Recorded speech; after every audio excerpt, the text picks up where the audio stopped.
Hi, everybody. Welcome to Political Head Trauma.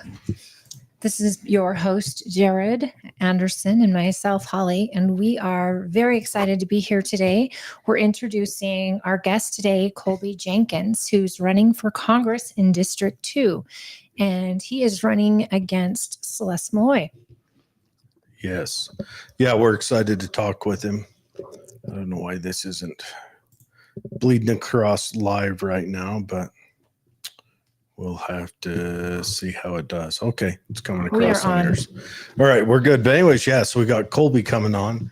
I'm excited to talk to him. He is a former U.S. Army Special Forces colonel. He's worked as a liaison to Congress and I think to the Joint Chiefs of Staff, things like that. So excited to hear his insight, and we're going to listen to just his thoughts on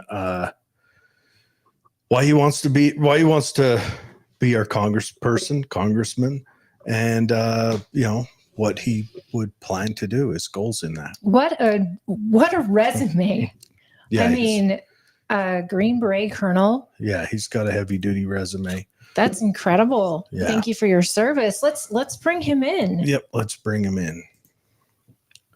All right, Colby, how are you? Hey, good. How are you? Thanks for the opportunity. Good. Thanks for being on, and thank you for your service, sir. Hey, my pleasure. Thank you. It's a family business for sure. Yeah, I was reading on your website that your grandmother served in World War II. My grandfather. Yes. Or your grandfather. I apologize. I must not know how to read. Okay. Although there were plenty of women who served in World War II, for sure. Medical staff and such, but not to the same that women serve nowadays. Yes. A different time and a different era. So you were a Special Forces colonel, and then you went on. I'll just pull up your website, make sure I don't get this incorrect, and we'll share the website. The website is colbyforutah.com. And then you went on and you did some where are we at? Okay, so you were a civilian legislative strategic advisor to the vice chairman of the Joint Chiefs. Is that correct? Yeah. It's a lot of words to say. I worked in the Pentagon and managed legislative affairs for the chairman and the vice chairman. Yes. Okay, and then so was that? How do I put this? Was that you being a kind of being a go-between between the legislative side and the vice chairman? Kind of, I don't know, how do I say this easier, but being a dictionary for what the other one said so that they would understand it? A little bit. Yeah, that's a good way to describe it. If you want, I could start from the beginning or tell you just about that. Yeah, period. Let's start from the beginning. You're a West Point graduate. You went in, you go into the Army. I'll just lay out the quick military career. You go into the Army, infantry officer, you get Ranger tab, and then you pursue Special Forces. You get Special Forces. And then were you a full bird when you got out? I'm actually still in. I'm in the reserve. Oh. Yeah, I'm a senior colonel now, full colonel. Yeah. Okay. 5 years. Yeah. Wow. Old colonel. All right. What unit are you with? The 96 here in Utah, or? I'm not. I'm actually with the unit that works for the chief of the Army Reserve in DC. Oh, okay. Okay. So I go back there every so often. Okay. Well, no, that's good. How old were you when you got in? Were you still like out of high school or college? Yeah, so I was born and raised in Roosevelt, Utah, out in the Uinta Basin. Small town, family homesteaded there. That's where my roots are from and still are. And from Roosevelt, I went to West Point right out of high school. I was the first kid from Duchesne County to ever go to on scholarship. And yeah, when you get accepted to the academy, it's 4 years a full ride essentially. It's a different type of scholarship. Well, don't you have to have like senator's recommendations and things like that? Yes. You do, yeah. It's a congressional nomination from either Mhm. a congressman or a senator or the president. And so I got a nomination, and then West Point accept that. There's roughly about 13,000-ish that apply every year, and then about 5,000 get a nomination, and then West Point will pick about 1,000 from those. Wow. So that alone is pretty exceptional. I mean, that's cool. Well, Yeah. I just share it because I was a small town kid that came from small town Duchesne County, but the reason I even had a shot is because I had good people around me. I had a tremendous high school counselor and Ina Nilsson, and coaches and parents. When I started saying this is what I would like to do, none of them said, I don't think so. No, they all said, how can we help? Yeah, let's do this. And so I hate to call you out, but what year was that when you graduated? Yeah, no problem. High school was 93. You graduated in 93? High school, yes. We're Ma'am. the same age, sir. He's a year older than we are. What have I done with my life? I graduated in 93. I graduated in 94. So we all got a lot of living left. We're all young. And I'm also Thank you. I'm also a veteran. Oh, well, thank you for your service. My time was easy. You guys, the guys that went over this knew I was in under Clinton. I mean, I went to Gitmo and processed, I guess, immigrants over. I don't know. They were actually asylum seekers then. Oh, you have to call them illegally migrating people, undocumented individuals. But anyways, breaking immigrants. Yeah, I was a part of that JTF 160. So my time was easy. It's you guys that went over to the sandbox that earned it. I mean, this is a heavy thing that these young guys, especially now, I think we're going to see a lot of needs boil out of this, much in the same way we saw boil out of Vietnam. And my dad was a veteran in Vietnam, and so he was there in '69 for I think 13 months. No one comes home the same, whether it's you're fighting in the jungle or in the sandbox, as he says, which is totally different sort of fighting. I think that our veterans do what they have to do, and I think the military of our past was exceptional and extraordinary, and I'm disappointed that we didn't get the wins. But then after years go by and hindsight and all of that, I mean, did we belong there? I think a lot of veterans ask ourselves that. And well, it's the scope. It's a different war. World War II, where you had defined armies, it's the guerrilla warfare that causes that large toll, because you're essentially never out of contact. And that's what they found when they psychologically studied Vietnam was, World War I, average contact, I think, was something like 25 days a year. World War II, 32 days a year. Vietnam was 220 days a year, average contact. And that's where, but anyways, that's not what I wanted to go with. And this is going to be, I promise, probably the hardest one. And you may not be able to answer this, but what are your thoughts? Okay, we know that our military is having a hard time with recruitment. There's a lot of speculation about that. I have my own speculation. Yeah. But what are your thoughts on, it seems like we've got a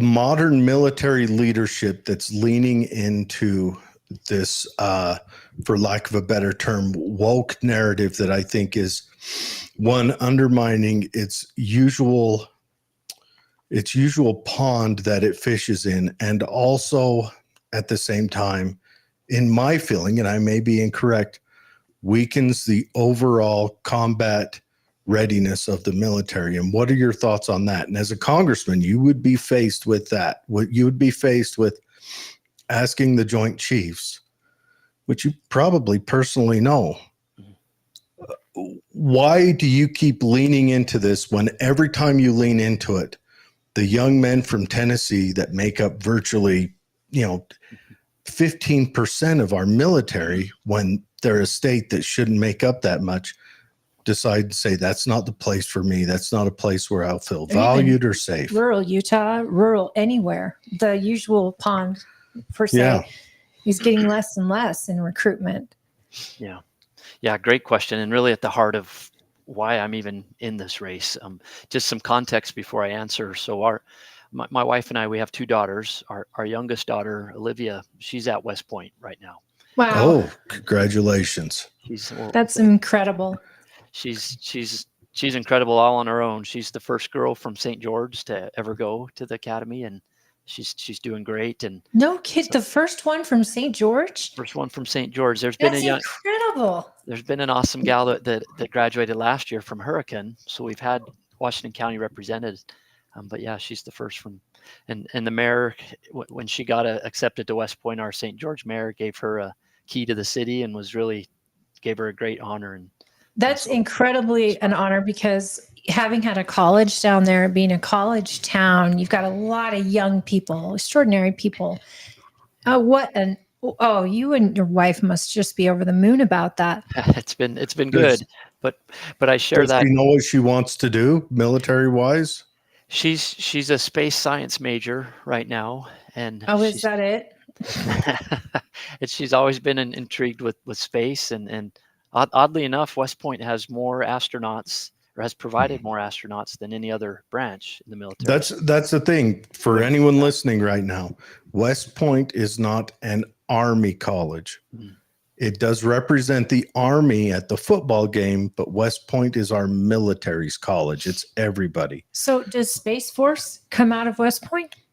You could choose to branch into Space Force. Annapolis is the Naval Academy. Mm-hmm. Air Force is the Air Force Academy in Colorado, and there's Merchant Marines as well. But yeah, I just share that about her because when I look at the military and the problems that you outlined, I've got personal skin in the game.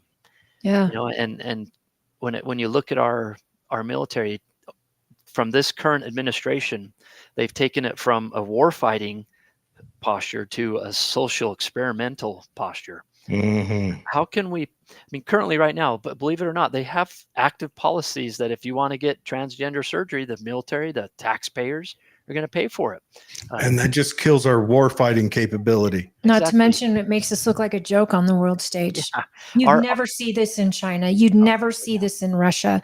The actual threats to our nation, or Iran, or any Middle Eastern country, they're laughing at us. Yes. Yeah. How many bullets do we have to not buy to turn Timmy into Tammy? Oh, boy. That's math. Yeah, for sure. When it gets right down to it. And, our Army is at its lowest levels since World War II. And the Army has missed its recruiting 2 years in a row. So yeah, we all know the issues. But for me, it boils down to leadership. Our youth, my daughter, they want to follow winners. They join the military to be ultimately a warfighter. They want to be ready and they want to be lethal.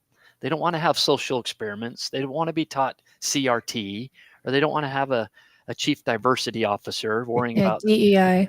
They want to fight our wars and win. And how about like under the Obama administration, where you couldn't even fight, you couldn't be an aggressor, and he was having our military stand down unless they're fired upon, and even then they needed orders. Like, their hands were tied.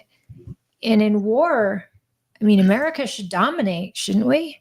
For sure. When we fail to be a deterrent, like now, of no fault of our soldiers, right? But when we fail to present a deterrent, then look at what happens to the world. Look at all of our adversaries are filling their oats, they're crossing their borders, they're stoking the battles because we are not a deterrent. And so for me, it's about leadership. One, it'd be nice if we had a Secretary of Defense that showed up for work.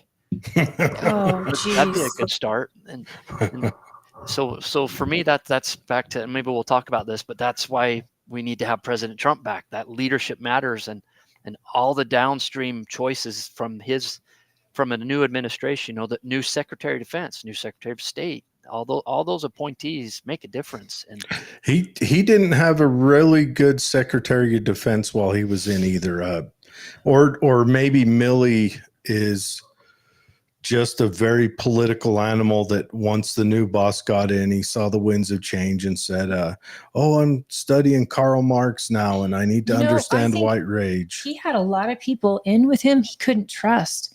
And because a lot of our party was against him right out of the gate. I mean, we had both houses and the presidency, and yet he still had to write executive orders. And I say that a lot. And they still got ignored. Do you know President Trump? Have you met him? I have not personally met him, but certainly worked with people who were in the White House on his staff. It sounds like you might have a resume to maybe have a position in his cabinet. Well, I certainly want to be in the foxhole with him as fighting for Utah and then supporting his efforts as well. And on the military topic, I look forward to the opportunity to, I certainly will focus on our home issues. That's my priority, our natural resources and keeping the federal government out of our backyard, which is, we'll talk about that. But I want to also be on the House Armed Services Committee. And if I'm fortunate to be there, boy, I look forward to the day when I can look across at the chairman or the Secretary of Defense and say, I don't think so. I've seen the sausage and how it gets made. I've been in those Pentagon meetings, and they're not going to pull the wool over my eyes. One, because sometimes people are afraid of having military guys as members of Congress because maybe they kneel to the brass. But for me, it's just the opposite. I've seen the chaos, and I have personal skin in the game. So there's no one really better suited than someone who wants to make sure that our military is worthy of the sacrifice of my daughter and her generation that are coming into it. Was Chris Stewart on that board? I know Chris Stewart was on Homeland Security, I believe. I think he was on Appropriations, which was his big one. Appropriations is probably. But he was on one where he had national secrets that came from Intel. That's what it was. I think it helps to have someone with security clearance for one to be on that board, but also someone with skin in the game, of course. And I love the idea of patriots going into government, especially when they've sacrificed. They signed a blank check to America, and usually most of the veterans I know, they've lived a life of service in some way, and they've lived by example. And it's nice to see them serve in an office where they are for the people. It's just, I don't know what happens to people in DC. I don't know if it's the water or what that changes people. They'll go there, they'll fight, and then all of a sudden they're wrapped into the DEI, or they're looking to retire and become lobbyists, or I don't know what happens in DC, but it gets upsetting. It feels like in our military right now, general officers are politicians. They kind of have to be, just because of the level they're at. I feel like our field grade and below are still, and this has been commented, I'm not the first to comment this, is commented everywhere. They're still running in that grain of really just traditionally conservative American, I guess is the word to use. But I think the general officers, I think Obama's purge that he did, what was it, in 2014, where he got rid of over 100 field grade majors and light colonels and full birds. Yeah, I think it was 149. He washed them out on political reasons.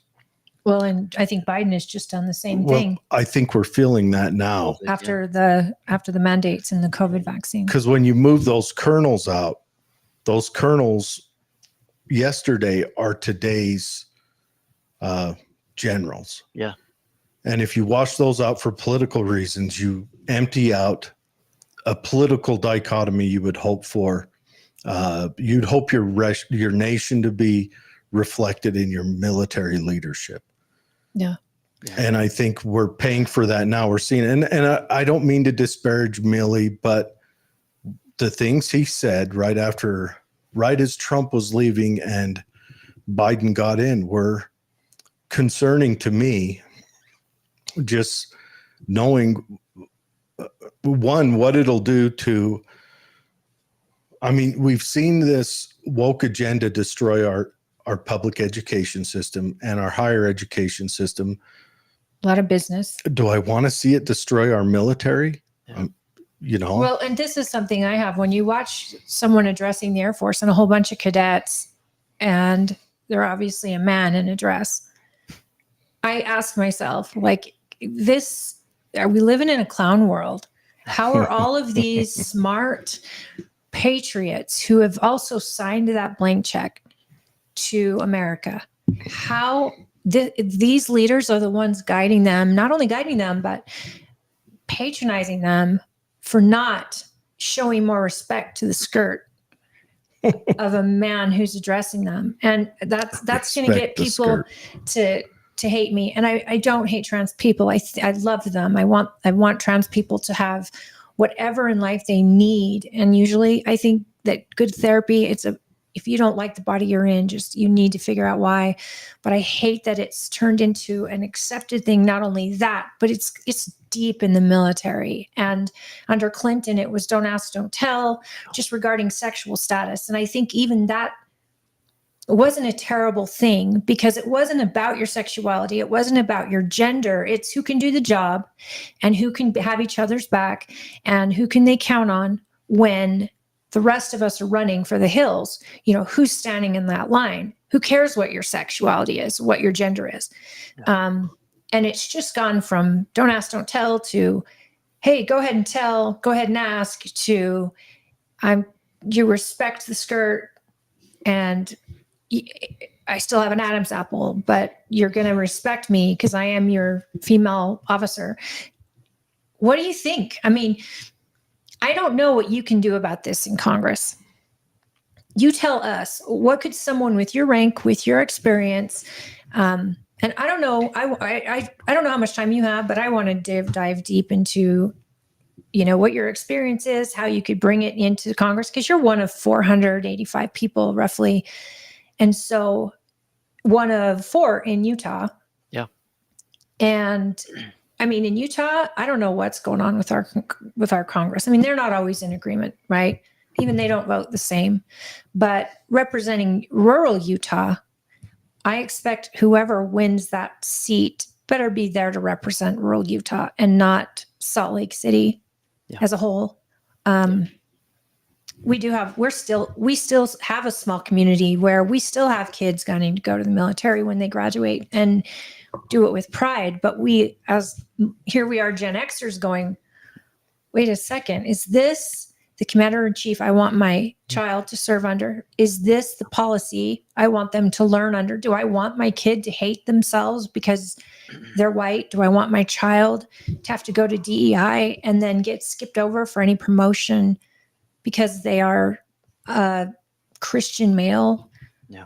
Or, just that's a lot. That's a whole lot for me to say. And Jared's probably going to run the rest of the interview because he probably has the right questions to ask. But these are some things going through my mind of who our next leader should be and what they should do. So I'm curious, your thoughts. Yeah. What's your idea on how would you manage? We saw Congress over the last 2 months have a couple opportunities to ask questions to different, military leadership. I mean, a couple of sad ones to see the Sergeant Major of the Marine Corps kind of get rolled up by a congressperson, rightfully, but the Sergeant Major of the Marine Corps, which when I was in, I met the Sergeant Major of the Marine Corps down in Gitmo. And at the time, he was a very impressive dude. And he was what you pictured. When he talked, it sounded like gravel in a cement truck. But to see this occurring a lot is concerning. So as a congressperson, on to you. Let's let you talk. One more thing. Fred Swain. Hi, Fred. Thank you for tuning in today. And everyone else who is watching. Fred says, and they pay for the ongoing hormone prescriptions. And that's absolutely right. Not only do they do the surgery, that surgery requires constant prescription drug medicine that we don't even know how it'll affect the brain. We don't know how it affects the body. Because there's not long-term studies on many. And so that's a really great point. And that's the taxpayer dollars. When we say the military pays for it, we're talking about you and me that pay for the military because, that's who funds it. Yeah. There's one other addition to that before I answer the big questions.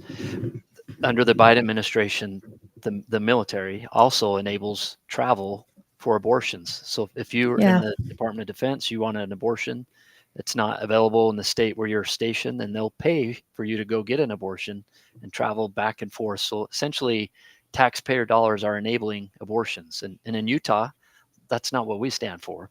And that's not what we should fight for. And so for me, just to answer, I think to try and unpack all of that, it boils down to leadership. And that's in my race, this is the 2nd district congressional seat race. That's a key factor we have to look at.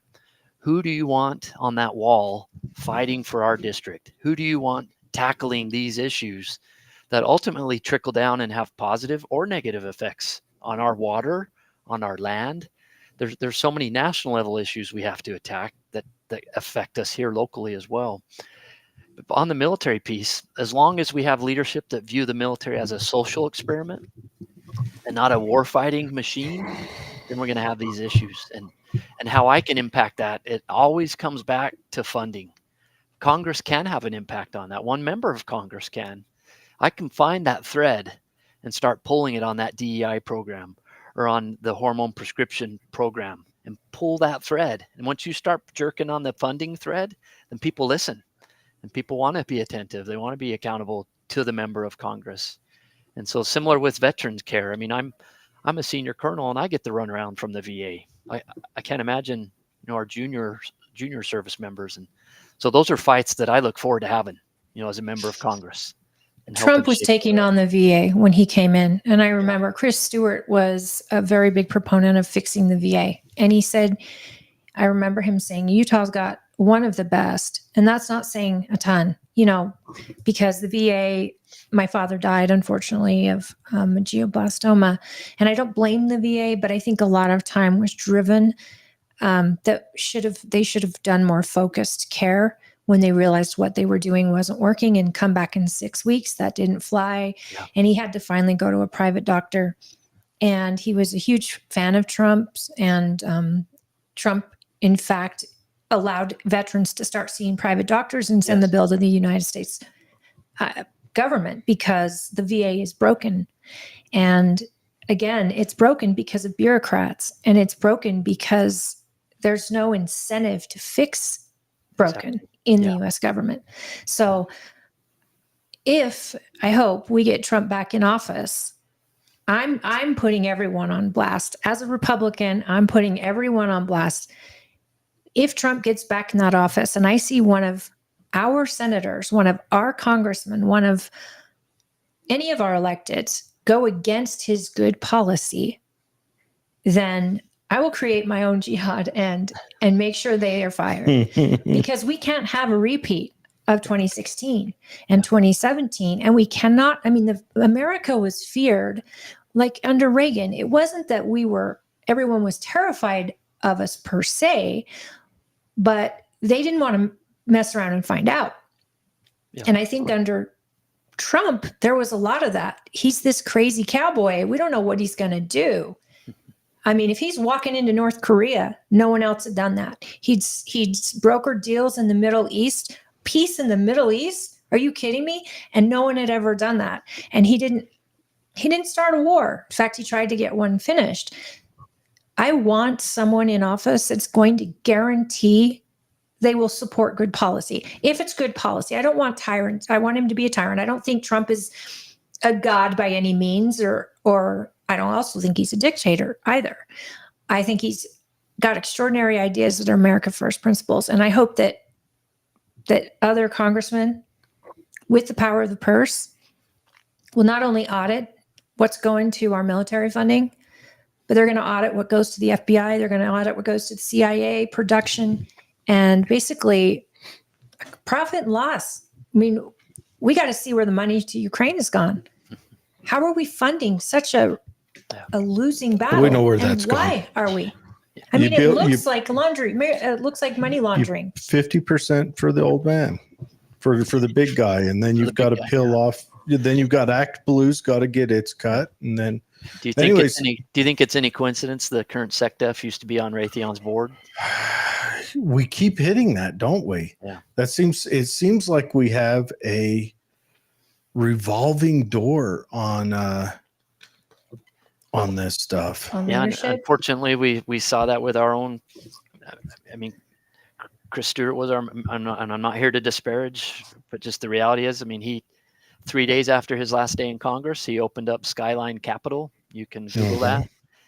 Washington, D.C. government consulting firm. It's got the address on K Street. His former chief of staff is now the vice president, and his former general counsel is now the member of Congress. So if you don't think the gravy train is trying to protect itself, we've got that to breaks stop that. my heart as someone who adores Chris Stewart, as somebody that has worked highly and closely with Chris Stewart. Yeah, it's unfortunate. That news broke my heart because he said he stepped down for, family reasons. Yeah. And I respected that. Me too. I was devastated for him, and I respect that so much.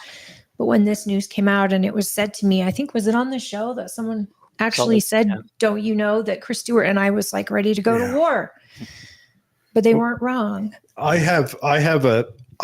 a pro lobbyist guy because I think that's one way to gather and get a message up, like the NRA, even though the NRA is dog crap and it never does anything for gun owners.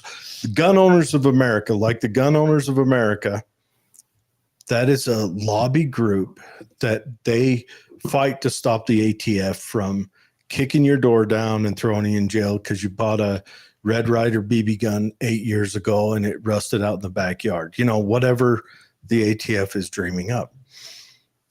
But it does strike me as suspicious when someone leaves Congress and turns around and starts one up before their term is up. 3 days after they leave Congress too. Yeah. I mean, all of that was in play before, but we're not here to talk about. Let's talk about what was good. Yeah. So let's read a couple of comments. Yeah. Fred says, hi, we've got Amali May on with us also. And she says, she's still learning. Fred says, thank you for your service, Mr. Jenkins. I decided to vote for you weeks ago. Were you at our Lincoln Day dinner? I had one of my teammates was there, but I saw your signs. I've been to Tooele twice. We've done 2 town halls there. I've personally been there twice, and we'll be back again. Yeah, I want you to come back again where the party sponsors it, and we have you come out with a Meet the Candidates evening. Great. And I'll invite all state candidates out, and hopefully we'll get our state delegates in one place. And if not, I'll do a town hall live with you on Zoom, and then we'll have all the state delegates invited to that. Perfect. And I did advertise your town hall that you had on Saturday. Anytime you're out in Tooele, I invite you to please let me know. Will do. And I will make sure that we get the word out. But also, I'd like you to meet with Tim Gilley, our local editor for our paper, and have an interview done with him. He's promised me any candidate that comes to the county, he'll sit down and do a piece on, and he's the most fair reporter. We've got ourselves a great little town here. See, an example of leadership right there. Thank you. You create opportunities for good things to happen. So and we want everyone to know you. We want everyone to know Celeste. We want to know who you are, what you're going to do. And that way you recognize us when we come calling when you don't do what you're supposed to, or we can praise when you do what you're supposed to, and we can have a working relationship. I do have to say, in Chris Stewart's defense, he was out here all the time as our congressman, and he was highly approachable. So he took our phone calls. I mean, my phone calls from the party. He would always come and do town halls, updates, and he'd tell us what he legally could. But I had him come out to FOP for the Turtle Order of Police conferences my father was hosting, and he was very highly engaged. And so Celeste has been doing the same. I feel like she's been out here so much, and it's so nice. And we have learned to expect that from Congress, as I hope that you will. Please don't expect anything less. And if it is, then fire me. I mean, this is a job interview, and I work for you. So that's my perspective for sure. Good statement right there. Yeah. That is a good one. Imagine, just if you will, everyone, just enter dream world with me. If the whole population, whether you're Democrat or Republican, went for maybe 3 or 4 cycles, maybe a full 8 years of just washing out all the incumbents, might that cause Congress and the Senate to start paying attention to what people in their home districts say? 100%. Yeah. Then maybe the the bureaucrats would take over the unelected. I don't know. But anyways, I on that note, I'd like to know, I mean, there's a lot of talk going on right now in Congress regarding the purse. And I'd like to know your thoughts on spending right off the bat. And I don't want to hear just we're done with spending. good, I want you're to hitting hear his bullet points. I want to hear your plan to actually bring these purse strings in. And gosh, I'm looking at your website. That doesn't even look like you. Yeah, I want to. with the Well, beard? before you answer that, what group were you with? I was with the 7th Special Forces Group. Okay. When they were at Fort Bragg. Okay. Oh, out of Bragg. So Yeah. spit shine Special Forces even. Yeah. Well, my Yeah. family was there. I was downrange for about 3 years off and on. Yeah. Yeah. How rough was that getting deployed? Because I know you guys got deployed different than the regular Army, but more often. Yeah. And my brother was at Fort Bragg, and they talk about how rough it was to go overseas and then come back. And he said one of the hard parts was getting back to the conformity of Fort Bragg, or now I guess it's Fort Freedom or Fort Liberty or Liberty, something, which we can go into that, for all you lefty nut jobs, when they named all those Southern installations after Confederate generals, it was a poke in the eye to the South. It wasn't to honor them. You guys need to understand it. But anyways, but he said it was hard to get back into the spit and polish that Fort Bragg demands. Fort Bragg that's where the Army goes to get tested, Yeah. Do you have are your boots shiny enough? Are airplanes having to shade under their eyeballs as they fly over because of all the shine? Is Fort Bragg in Texas? No. It's in North Carolina. North Carolina. No, Fort Hood is in Texas. Fort Hood is the exact opposite. That's where the Army goes to test whether the MP Corps can investigate crimes. Yeah, they have as the guest, sad but true. All right.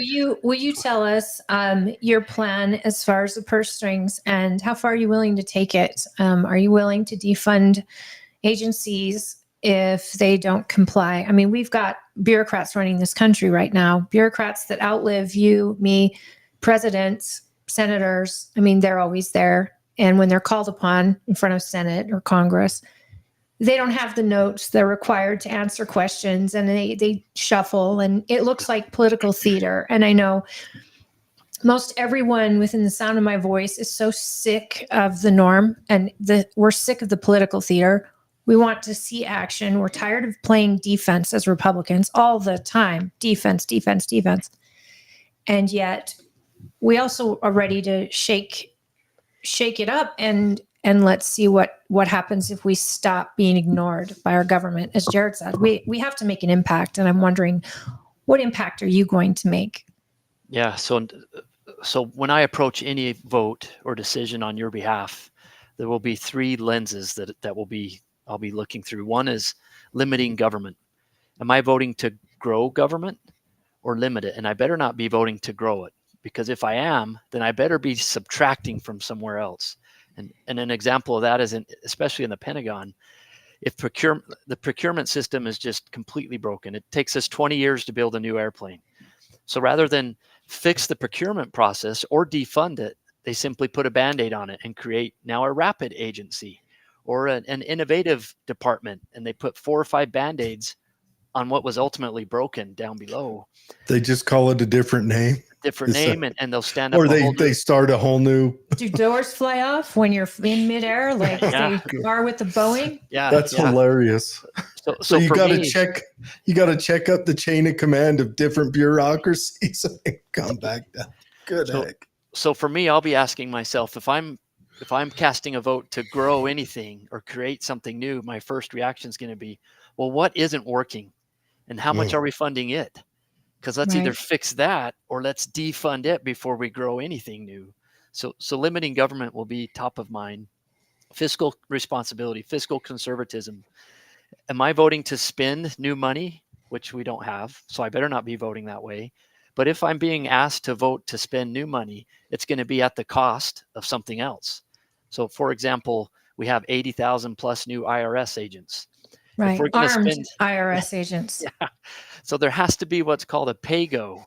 If I'm paying for this to go, then there has to be something else that's paying the bill for the new thing to be stood up. There can't just be new. There has to be subtraction and limiting before we ever build or spend new. So those would be two things that would be in my mind as I'm considering any vote. And then the third one is national security. Am I voting? Is this vote going to jeopardize or weaken our national security in any way? Then I better be stepping back and asking myself, what am I doing? So those would be three ways that I would be looking at how am I going to vote? How am I going to limit spending? And you hit on something that I want to be my calling card. I've been in the 9 years I spent in Washington, D.C. as a Green Beret liaison, working in Congress, working in the Pentagon. I went to a ton of Capitol Hill hearings. And the common thing that you hit on is when somebody gets asked a tough question, they undoubtedly say, oh, Congressman, I'll have to take that for the record and we'll get back to you. And everybody says, yeah, that sounds good. And in my home, I'm watching going, I all of a sudden turn into Judge Judy and say, well, where did you think you were coming today? Yeah. The beach? Yeah.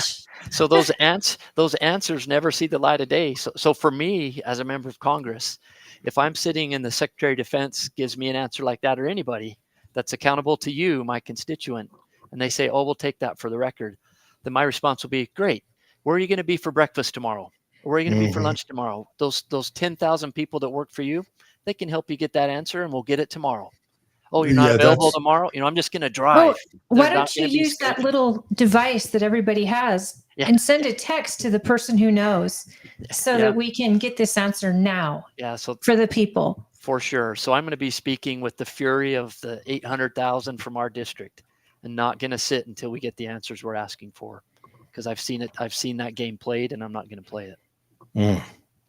So you've mentioned on your website, you mentioned a couple of different things, and I'm just going to cover some of those bullet points and let you dig in on them for the people. Yeah. Defense of Second Amendment. And I want to go with overall defense of the Bill of Rights. What's your thoughts on this new TikTok ban that came down? Yeah. So for me, my Congress our founders intended Congress to be a body of compromise, but that compromise only happens under the umbrella of the Constitution. So for me, I imagine I'm standing under an umbrella and I'm standing on the Constitution, and I'll negotiate all day long under that umbrella. But if you're pulling me out and I've got a foot now outside and I'm tap dancing outside, then I'm wrong and I got to get back. And so any vote, any bill that has a poison pill attached to it that compromises on our constitutional rights, say the Fourth Amendment, there's an example back in December where my opponent cast a vote in favor of the military authorization bill, but it had a critical poison pill attached that allowed the government to continue to spy on us. And rather than say no, like Senator Lee did, she was a rubber stamp and passed it on and said, hey, I'm for the military and we'll fix that later. No, that's not okay. Congress has to do its job. We have to defend our Bill of Rights. And so on the TikTok debate and what the House did, I sit back and I think, you don't need to convince me or anyone that TikTok is bad. China is bad. I don't have it on my phone. That's not the debate. The debate is, what are we doing with our data? And who's taking it? And for me, I saw the result 2 days ago as the cure that the House came up with is worse than the disease. They're trying to break the linkage between China and TikTok, which is a problem we need to tackle, but we don't do it at the expense of our First Amendment rights. They essentially gave the president broad powers over the whole internet. Yeah, at his discretion. I mean, what's to say? We should pause when we see the president of the United States say, I'll pass it as soon as it gets to my desk. But he doesn't even know what's going to get to his desk. You have to read the bill. You have to vote for the bill to know what's in it. That type of mentality. The Senate still has to take it up. So it's not even halfway done yet. That is very true. I mean, It is scary when you think about it, because it does remind me of someone said this joke, but they said our government said, we don't want you spying on the people that we want to spy on. Well, right now, our data is the most valuable resource in the world. Your data is worth everything. Yeah. So I hear, they want to ban TikTok. I don't like the word ban.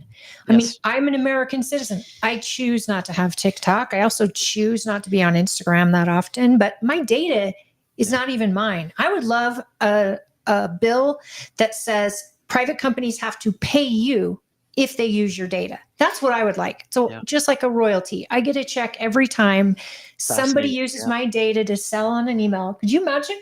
The American people, oh, hell, they'd be a lot more careful. What would our with what they economy did with look your, like? That'd be with a your wild. data. Like a patent. I mean, your idea is patented. It's protected. It's if someone else you. uses it, you get It's the your royalties. likeness. It's That's a great your idea. private information. Why is there not a bill out there that pays everyone for the data they're collecting? And You know Google why? would have to pay. You know Because lobbyists in Yeah. DC have made sure there's never going to be one. The only people that won this week, and now as the Senate takes it up for debate, the only people that will win there are the lobbyists for TikTok and Facebook. Now, and Meta. If China's using data to infiltrate our young people and what they say, and then the hypocrisy of government employees can't use data or use TikTok, but the president can use TikTok for a Super Bowl ad. It's constant hypocrisy from the elites. Yes. Good for thee, but not for me. Yes. And to get to a couple of these, because I don't want to miss O'Malley says we need to shrink the government. Dean Adams is watching. Hi, Dean. She wants to know if you listen to Jesse Kelly.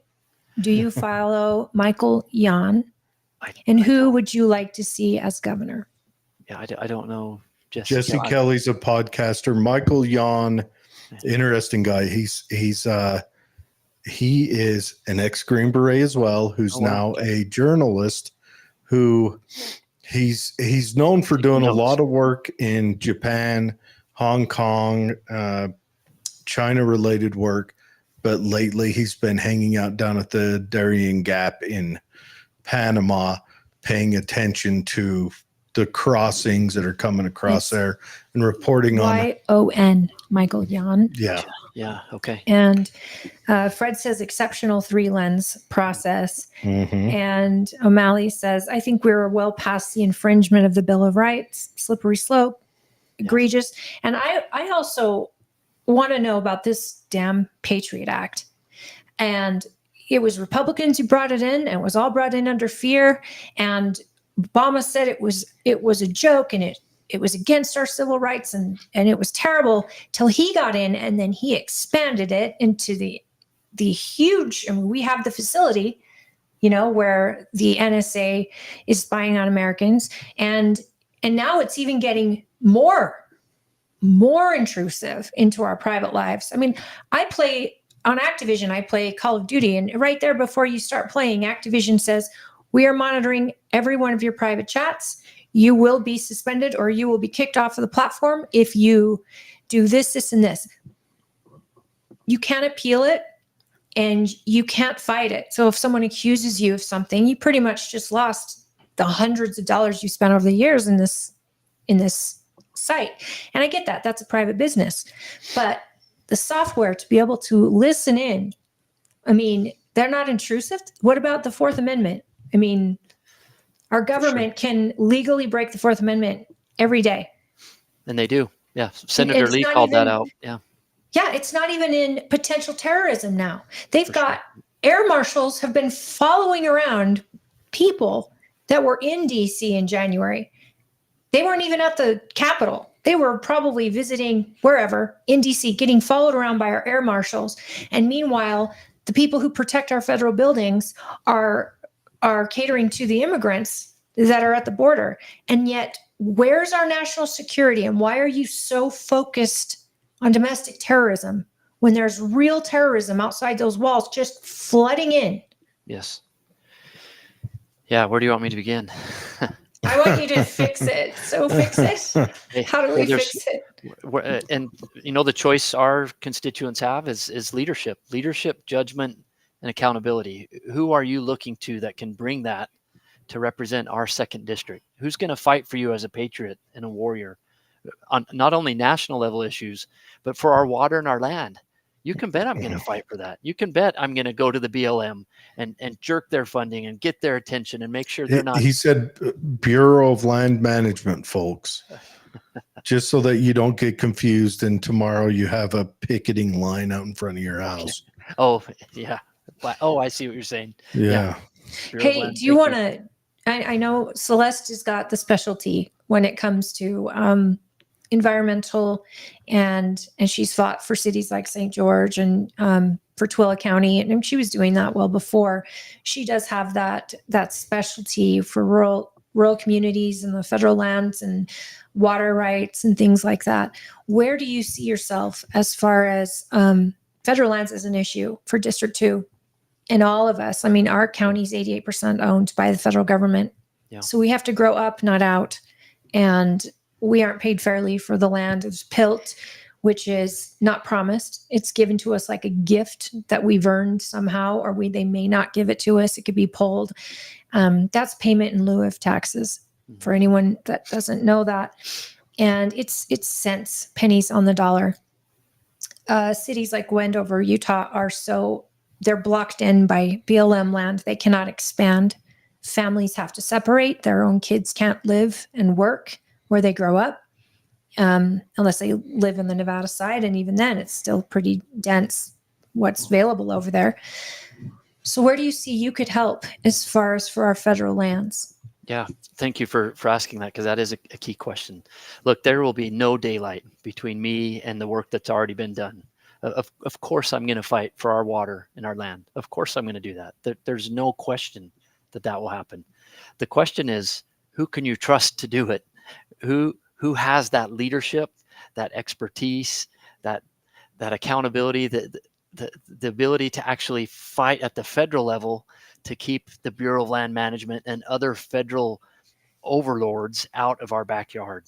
So, for example, we were in Kanab just a couple weeks ago, and two of the county commissioners were in town, and they were talking to us about how the BLM had come in and carved out a new wilderness study area, WSA.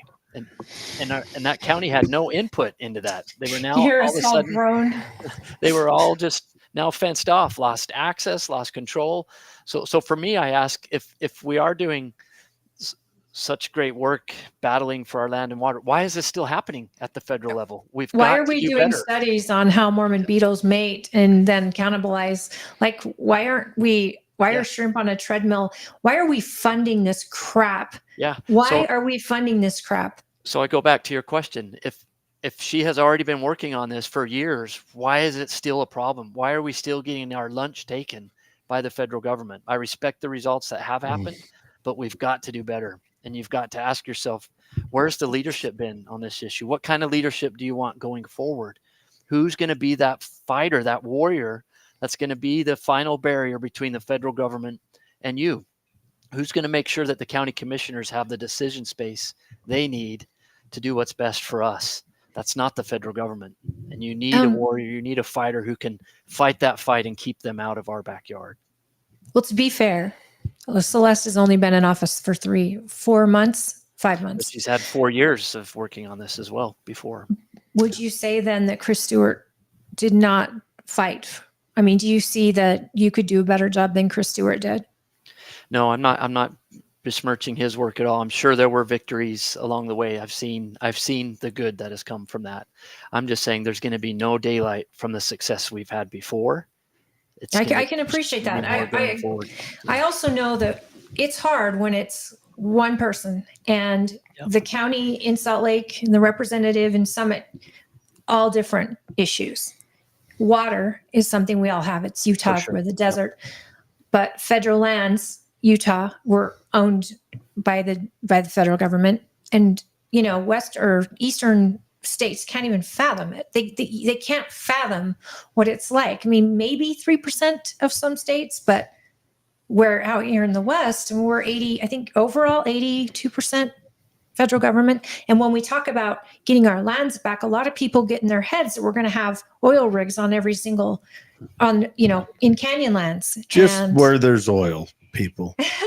well, and even even there, they if have we directional did, drilling that can Yeah. get to it. Yeah. in directional drilling, my brother's a driller. He can go in, drill a place, and he can leave, and you never know they're there. And there's fracking, and we need refineries here, and we also need to be able to refine oil and actually sell oil out of the United States, bring that home, sell it outside the United States. But the United States, the American people should benefit off of that. We should get the cheapest gas in the world because we should have it.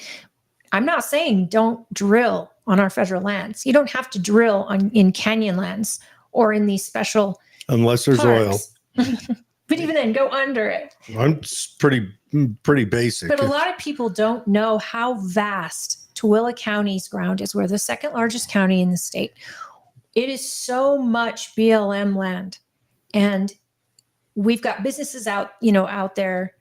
We should be putting cities out there. And the Kennecott water problem, there's fights that need to be made there as well. Those are fights that have been going on, though, for 2 decades. I don't know if that's a fight that can be managed much on the federal level, but something that is federal is I'm a strong proponent of the 10th Amendment. And it feels like by the absorption of all of the sovereign duties by the federal government has put us at a precipitous place where we could collapse as a nation. And I think had the 10th Amendment been observed over this last 250 years, you might have states that fail, but those can be absorbed by a greater union. But if the whole nation fails, I mean, I need to go buy an ATV tire and fit it as a shoulder pad and get a dune buggy and What about the water rights when we add Utah, Arizona, California, Nevada, where a lot of our water is coming out of Utah, but we're not claiming all of it. California gets their taste. Are Nevada those federal? Gets theirs. Yeah, is that a federal issue or is that a state's issue?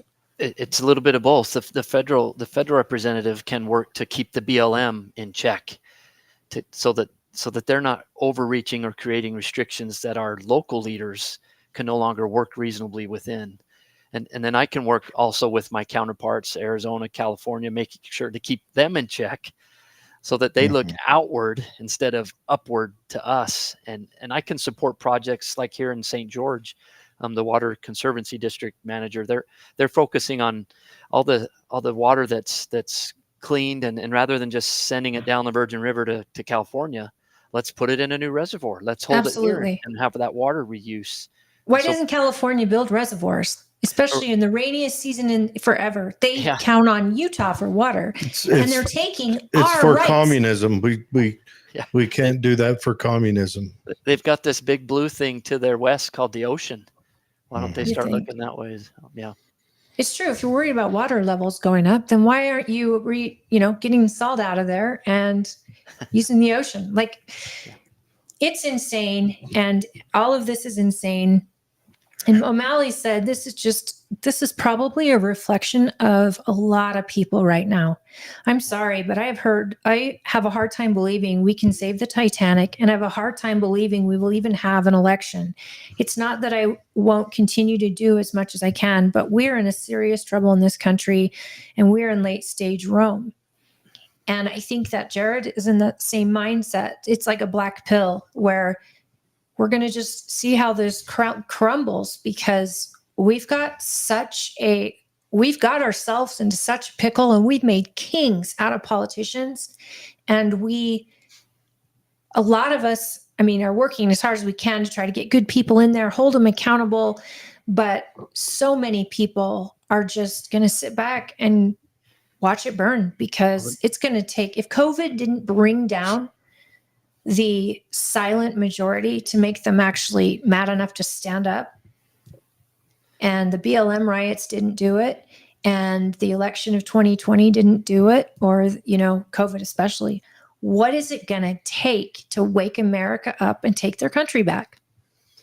Well, let me share maybe a little story with you. I was at a town hall in Hurricane a couple weeks ago, and a woman was sharing similar frustration, and she literally asked me, why are you even in this? Where do you get hope from? Like, what gives you hope that you can even do any good? She was just genuinely like looking out for me. She's like, please don't do this to yourself. Like, what gives you hope? Yeah. Why would you want to do this? And she kept saying hope, and it triggered me, but in a good way, because it reminds me of my own daughter, our youngest daughter, Olivia. She was born 3 weeks before I went to Afghanistan for a year.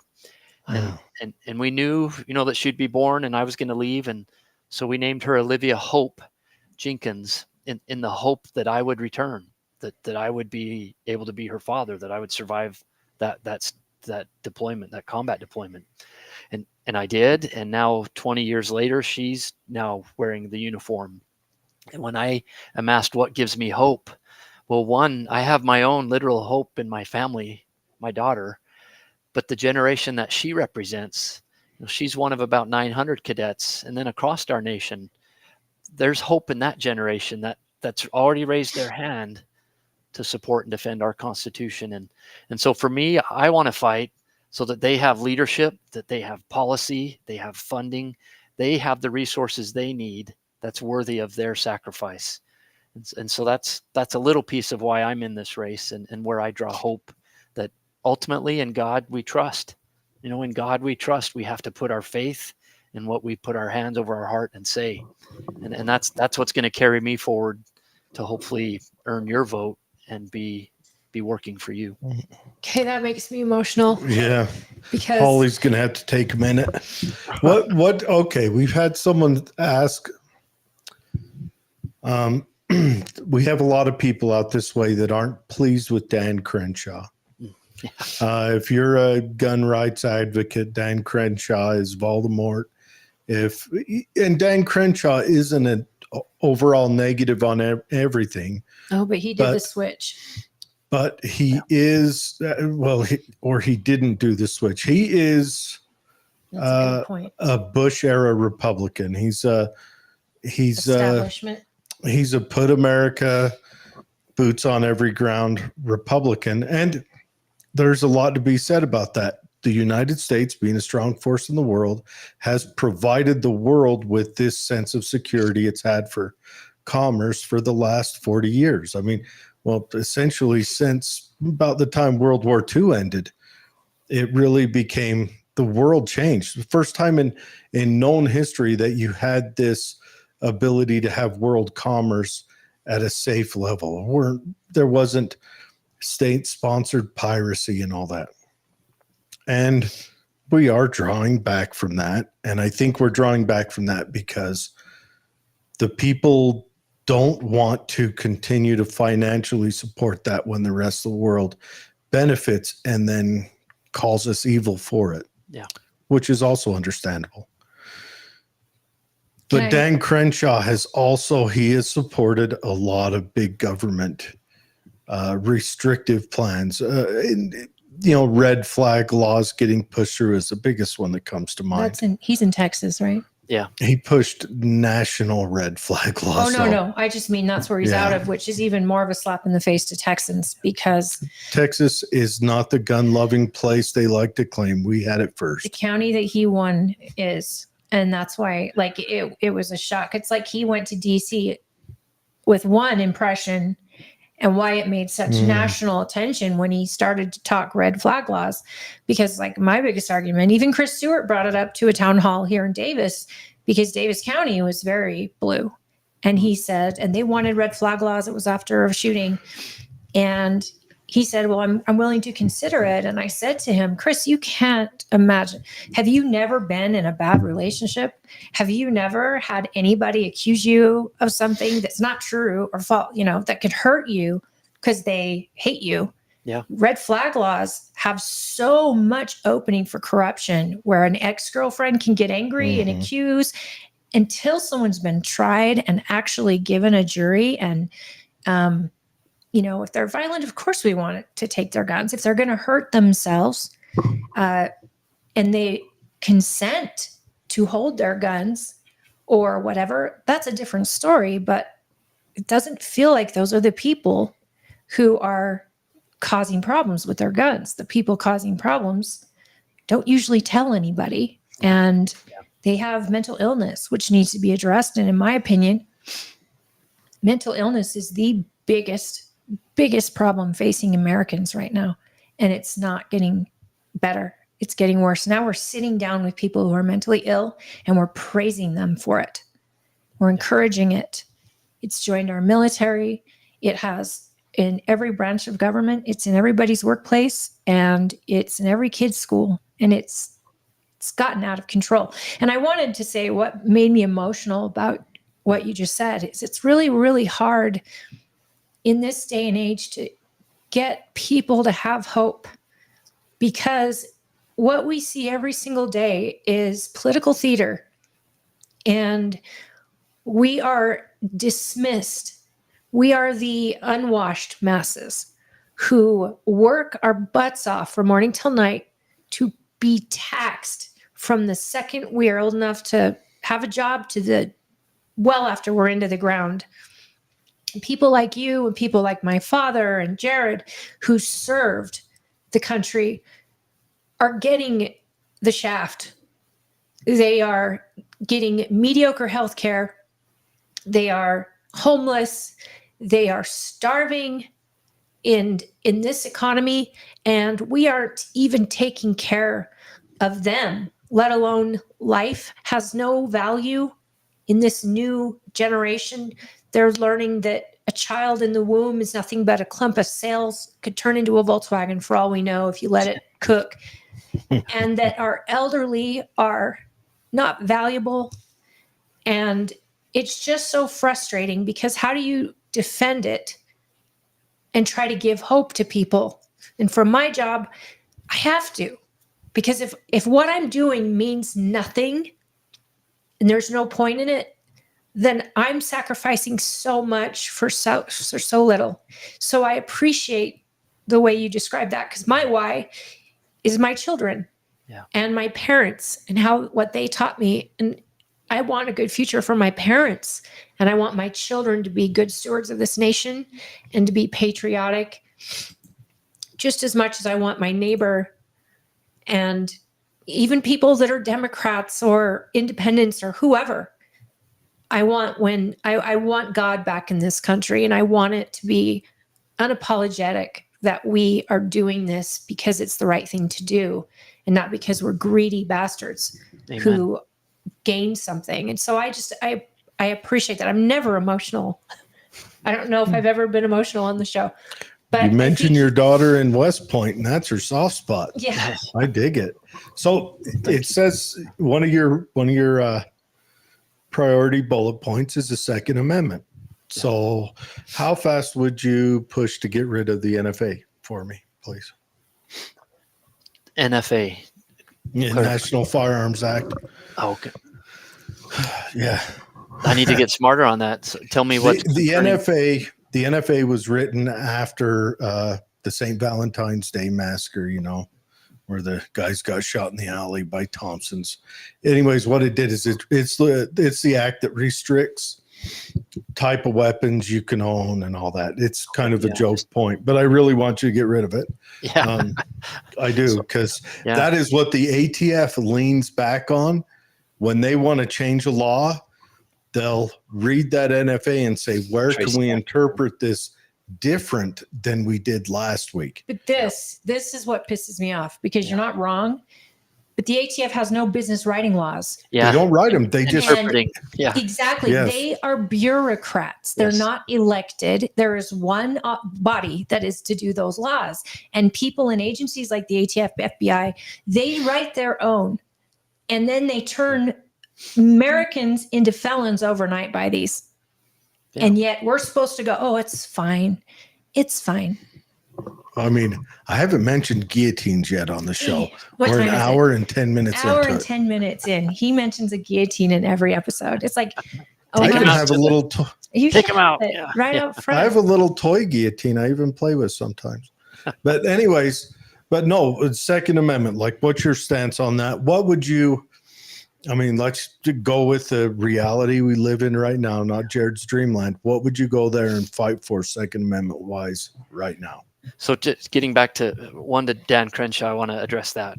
So Yes. An important difference to know there right off the bat. He's a Navy SEAL. I'm a Green Beret. That's enough said. Enough said. When there's a spotlight anywhere in the room, those Navy SEALs will go to the spotlight. You mean you haven't wrote a book about your latrine duty in 03 yet? Did you do that? No, that's inside Army Navy jokes. Yes. The Navy, if a Navy SEAL gets sent to the NEX to buy, toilet paper for their bunkhouse, he writes a book about it. The Green Beret a Green Beret will go and halo jump onto enemy territory, come home, and shut the F up. Yes. And that's the difference. Hey, there was a movie called Green Beret. Sure. But it was John Wayne. Yeah, it was John Wayne, and it was written. Miss John Wayne. And it was written. The original story was written by a journalist who went through jungle warfare school during Vietnam. He was invited there by a colonel in the Green Berets he was friends with, and the colonel said, "You want to come see what I do?" And invite him there. And up until I want to say 88, that journalist was the oldest person to ever pass jump school. No kidding. He It's passed. just interesting, weird history. Good trivia. But he was a famous journalist.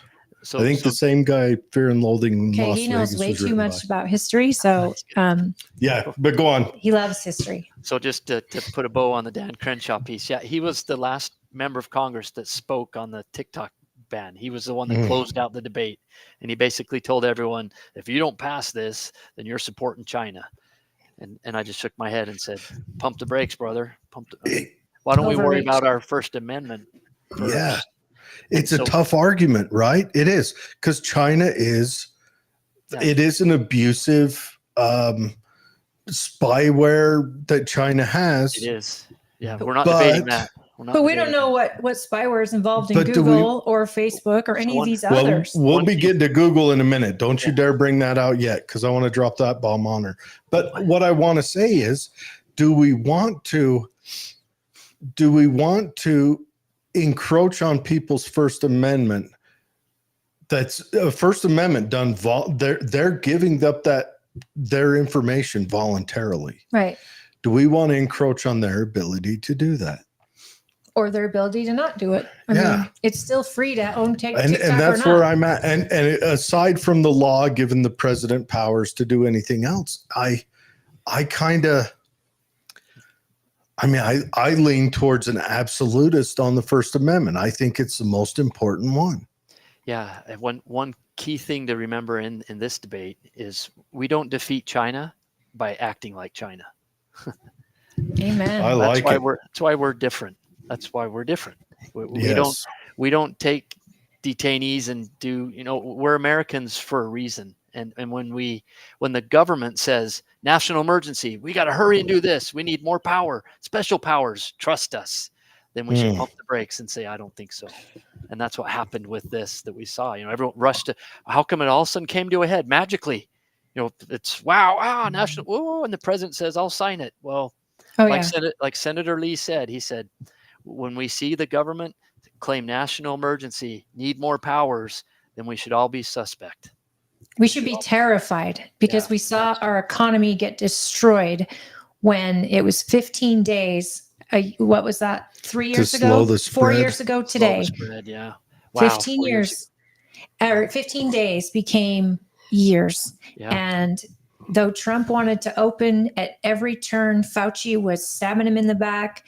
His own people were stabbing him in the back. He was getting terrible information and watched his economy, just a beautiful economy, start to go down the tubes. And now we've got the left who gets to argue that they have the best economy ever and all these jobs they've created. And we've got the lowest unemployment rate. And I'm like, you guys started from negative and now you're boosting. You're almost back to zero. Yeah, you're almost back to, inflation is down. Yeah. Inflation that you caused is down, but it's still not where it was before you. I mean, we're living in a clown world. and you want to go up to the circus and you want to juggle and ride the unicycle with these clowns. And I'm very impressed, but I'm also thinking you've got to be insane. Your wife has got to think you are insane. It's probably more scary to do this than it is to go on a tour. All great points. One thing that really was my tipping point for me to get in the race. I saw last year's process. I saw Chris Stewart step down. I saw the special and how it produced what it did. And I thought, we've got to do better. And as I was chewing on that, one of my mentors, a Green Beret, retired guy, he was talking to him and he said, Colby, no one else is coming. No one else is coming. He just kept saying that. He's like, no one else is riding over the hill on a white horse to save the day. No one else is coming. So who's going to do it? Who's going to do it for you? And he just kept pressing me. He's like, no one else. And you as a veteran, as a combat veteran, having served our nation, who needs to do it? He just kept saying that. And I was like, you're right. If I can't sit on the sidelines and go to this year's state convention and then be kicking myself thinking, man, I have no one but to blame but myself. So that was what got me off the seat, if you will. But Jared, yeah. I owe you an answer on the Second Amendment. Yes. Back to that example, the umbrella. If I'm negotiating off of the Constitution and I'm outside of that protective umbrella, then I'm wrong. And just the name red flag, that's just wrong. You should throw up red flags, right? Yeah, that's just wrong. Guns have always been guns. It's the people that have changed. But to your point, we can't just go after and start flagging people and saying you don't have this right anymore, or we're diminishing your right as a government. That's not what the founders intended. And so, I would fight for our gun rights all day long. Yeah, but the world has changed. So we've entered new dimensions. Now, obviously, when they wrote it, they had dealings with cannons and privately owned naval to that level, naval warships and cutters. They were also fighting with illegal guns. But nowadays, we've entered a different era with, I guess, mass casualty type weapons, NBC stuff, things like that. And so it does cause even someone like me, who is a purist and absolutist, to go, okay, wait a second. But then you remember the cost of dealing with any of those things. And I don't know, it becomes tough. I do understand why it's a hard to broach subject. One idea I would offer to consider is, we know the bad guys are going to always get their guns, no matter what we do. So let's stop focusing on taking guns from good people, and let's focus on how we can harden our most precious belonging, if you will, our children. And look at how we focus on protecting our money. If you walk into a bank, how many guards do you see? How many vaults are there? How many armored trucks are there that protect our money? But if you go to your kid's elementary school, what do you see? Nothing. Maybe the doors are locked. Maybe the doors are locked. Maybe you've got a security guy that's, a retired guy, not even armed. So I'm not saying we put more guns in our school, but let's look at our priorities. If that's what it's going to take. Our priorities are in Ukraine right now. Have you ever? And if we took that money alone and re-secured our schools and actually had retired veterans, retired police officers, we have better security systems, automatic door locks. The money that has been spent, hundreds of billions has been spent in Ukraine, and yet we couldn't even give $5 billion to secure the border. We couldn't even get, $1 billion to go across schools nationwide and say, what were the numbers on that bill they tried pushing across? So it was $100 billion's already lost. It was 140 billions coming. It was 140 million for Ukraine. No, billion. This was written as a secure the border bill, and it broke down to 140 billion for Ukraine, or 140 million for Ukraine, whatever. I think it was 100 billion, and then 60 billion went to Ukraine. 90 billion to Israel, and then it was like 15 for the border. And it was written, the headline was that little tiny number. The border secure bill. I was like, you guys are crackheads. Well, it's the opposite of whatever the bill title is. Now, let's get into bills like that, the omnibus spending bills. Those come across Congress, and threatening to shut down the government is always an issue. And I think if the American people stopped getting scared of that, because Social Security still gets paid, military is supposed to get paid. I think non-essentials get paid after the bill's done, but Back pay. I know I've been in a government shutdown. Yeah. And Obama, remember the government shutdown that he blamed on Ted Cruz during his service, and then actually hired people to go secure and close down national monuments that are open air, the World War II monument in DC, to put orange tape up and not let these World War II veterans go see their monument. It was absolutely They closed down Gettysburg. My dad, who's never leaves Utah, he goes out to visit my brother in Maryland at the time. He's a recruiter out there. And he's like, hey, we'll take the 4-hour drive over and see Gettysburg. My dad's a huge Civil War buff. Gettysburg is, if you've been there, you don't see any park rangers. It's just kind of an open area. And they had walled it off. That's what the World War II thing. It's in the mall. You walk through it. You can sit at the fountain there. Mm-hmm. There's no doors or entry. It's just part of a walk. But he went out of the way. Now, they have so many strings tied to this. There's a lot of pork. There's a lot of funding Ukraine or whatever tied to these bills. And then there's the threat of shutdown. How would you vote on those? And honestly, you can answer you don't know, because a lot of times until that bill's in front of you, you won't know. But I guess what I'm asking is, are you prepared to vote in a way that means you will not get reelected if it means standing up for what you're running on now? Yes, there's no other motivation. Honestly, I'm an old soldier. I'm not looking to make a career. We're all the same age here, bro. Yeah. I'm a young buck. You're a young buck. Thank you. If I vote or if I act contrary to my employer's wishes, then fire me. I don't want to be there. I shouldn't be there if that's happening. And so for me, I look at, the turmoil we had in changing the speaker, and now we have Speaker Johnson. I appreciate and support what he's trying to do. He's breaking the omnibus approach apart. He's saying, let's try to get back to some degree of regular order where we have 12 individual appropriations bills. We're not going to just vote up and down on the 3,000-page bill that Nancy Pelosi says we'll read it later. That's not okay. And so for me, passing a continuing resolution just enables the government to continue kicking the can down the road and operating off of previous policy decisions.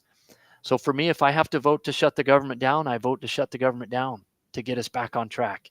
Heaven forbid the government shuts down just for a week or two. Heaven forbid. Well, why are we not back down to pre-COVID budgets? And why haven't we been able to make a budget in 20 years? And the problem is they're still using budget money from COVID. Like, we've had to spend all of this. Well, now we're not dealing with the same stuff. Why don't we back down to spending at least that? And now Biden wants to do a $5 trillion spending spree, if not 6. And by the way, his State of the Union, I told it last week, it's like being waterboarded for an hour. And he was so angry. So whatever juice they got him pumped up on before that speech made him an angry old man. Or maybe he's always angry. He's actually showing his colors as being angry. But you know what? It's our Congress's fault. They're the ones with the power of the purse, and they're not using it. And then if you do declare war too. The war power. Well, not in this generation. I mean, now it's like the president can. That's my next question. Under Obama, he could drop drone strikes on American citizens if he wanted in other countries without Congress. And this has just kind of gotten ignored. And now it's just, hey, we do what we want and you're tough. It's absolutely off the rails. The train is off the rails. That's one of my next questions. As a combat veteran, what are your thoughts on, Okay, the hardest question. This one that probably would be hard to answer for anyone who'd been there. But what are your thoughts on the anti-terrorism wars we experienced through the early 2000s? Do you think that they were justified? Do you think that they were a good use of our young men and women? So the initial response is yes, to go in and unseat the Taliban, which was our mission, but to stay and transition to nation building, that's not the business. Why we was are in. let me dig in on that. Why was unseating the Taliban our mission? Because ultimately they were providing safe haven for Al Qaeda, for the the terrorists that launched 9/11. Now there are other threads that you can pull as to what was Saudi Arabia's role in that, what was Pakistan's role in that, but making sure that they no longer had that safe haven from which they could attack us was what we intended to do. Do you think unseating the Taliban would have restricted Al Qaeda's ability to operate there? It did initially. It just pushed them away, though, pushed them into Pakistan. And so once that, did it push them away because we were there, or because we unseated the Taliban? That's my question. that's a chicken before the egg. That's a great question. And did that create ISIS because we were there? Did ISIS grow because we had a different commander in chief? I honestly think had they just called up the QRF, called up the Ranger Battalion, and went over there and let those guys do some field training practices on ground, and then brought them home, we'd had a much better effect over long term. Which is what we did initially. I mean, there were special forces teams that came in out of our base in K2, south from Turkey over the mountains, and then we had a Ranger Battalion that jumped into Kandahar and seized Kandahar. But then it just grew way beyond the scope for 20 years that it should have been. And so, 20 years of mistakes, not the fault of those who were there fighting. Not at all. No, I'm going to say this. I'm going to say this right now. The soldiers who fought in Afghanistan and Iraq they have been through the meat grinder, and it's a meat grinder that, I mean, we're going to see the aftermath of it, just like we did with Vietnam. We're going to roll out. We're starting to see it now, because the guerrilla warfare is a different animal, and we keep trying to go in there and bolster a nation, and they're going to take democracy. Yeah, I get it. They're Stone Age last week. Next week they'll be and it's absolutely against their religion, and you're going to change these people's very core. But our young men and women paid that ultimate price for that, and it's a travesty. And it almost, look, I'm not a fan of Bush. I'm not a fan at all.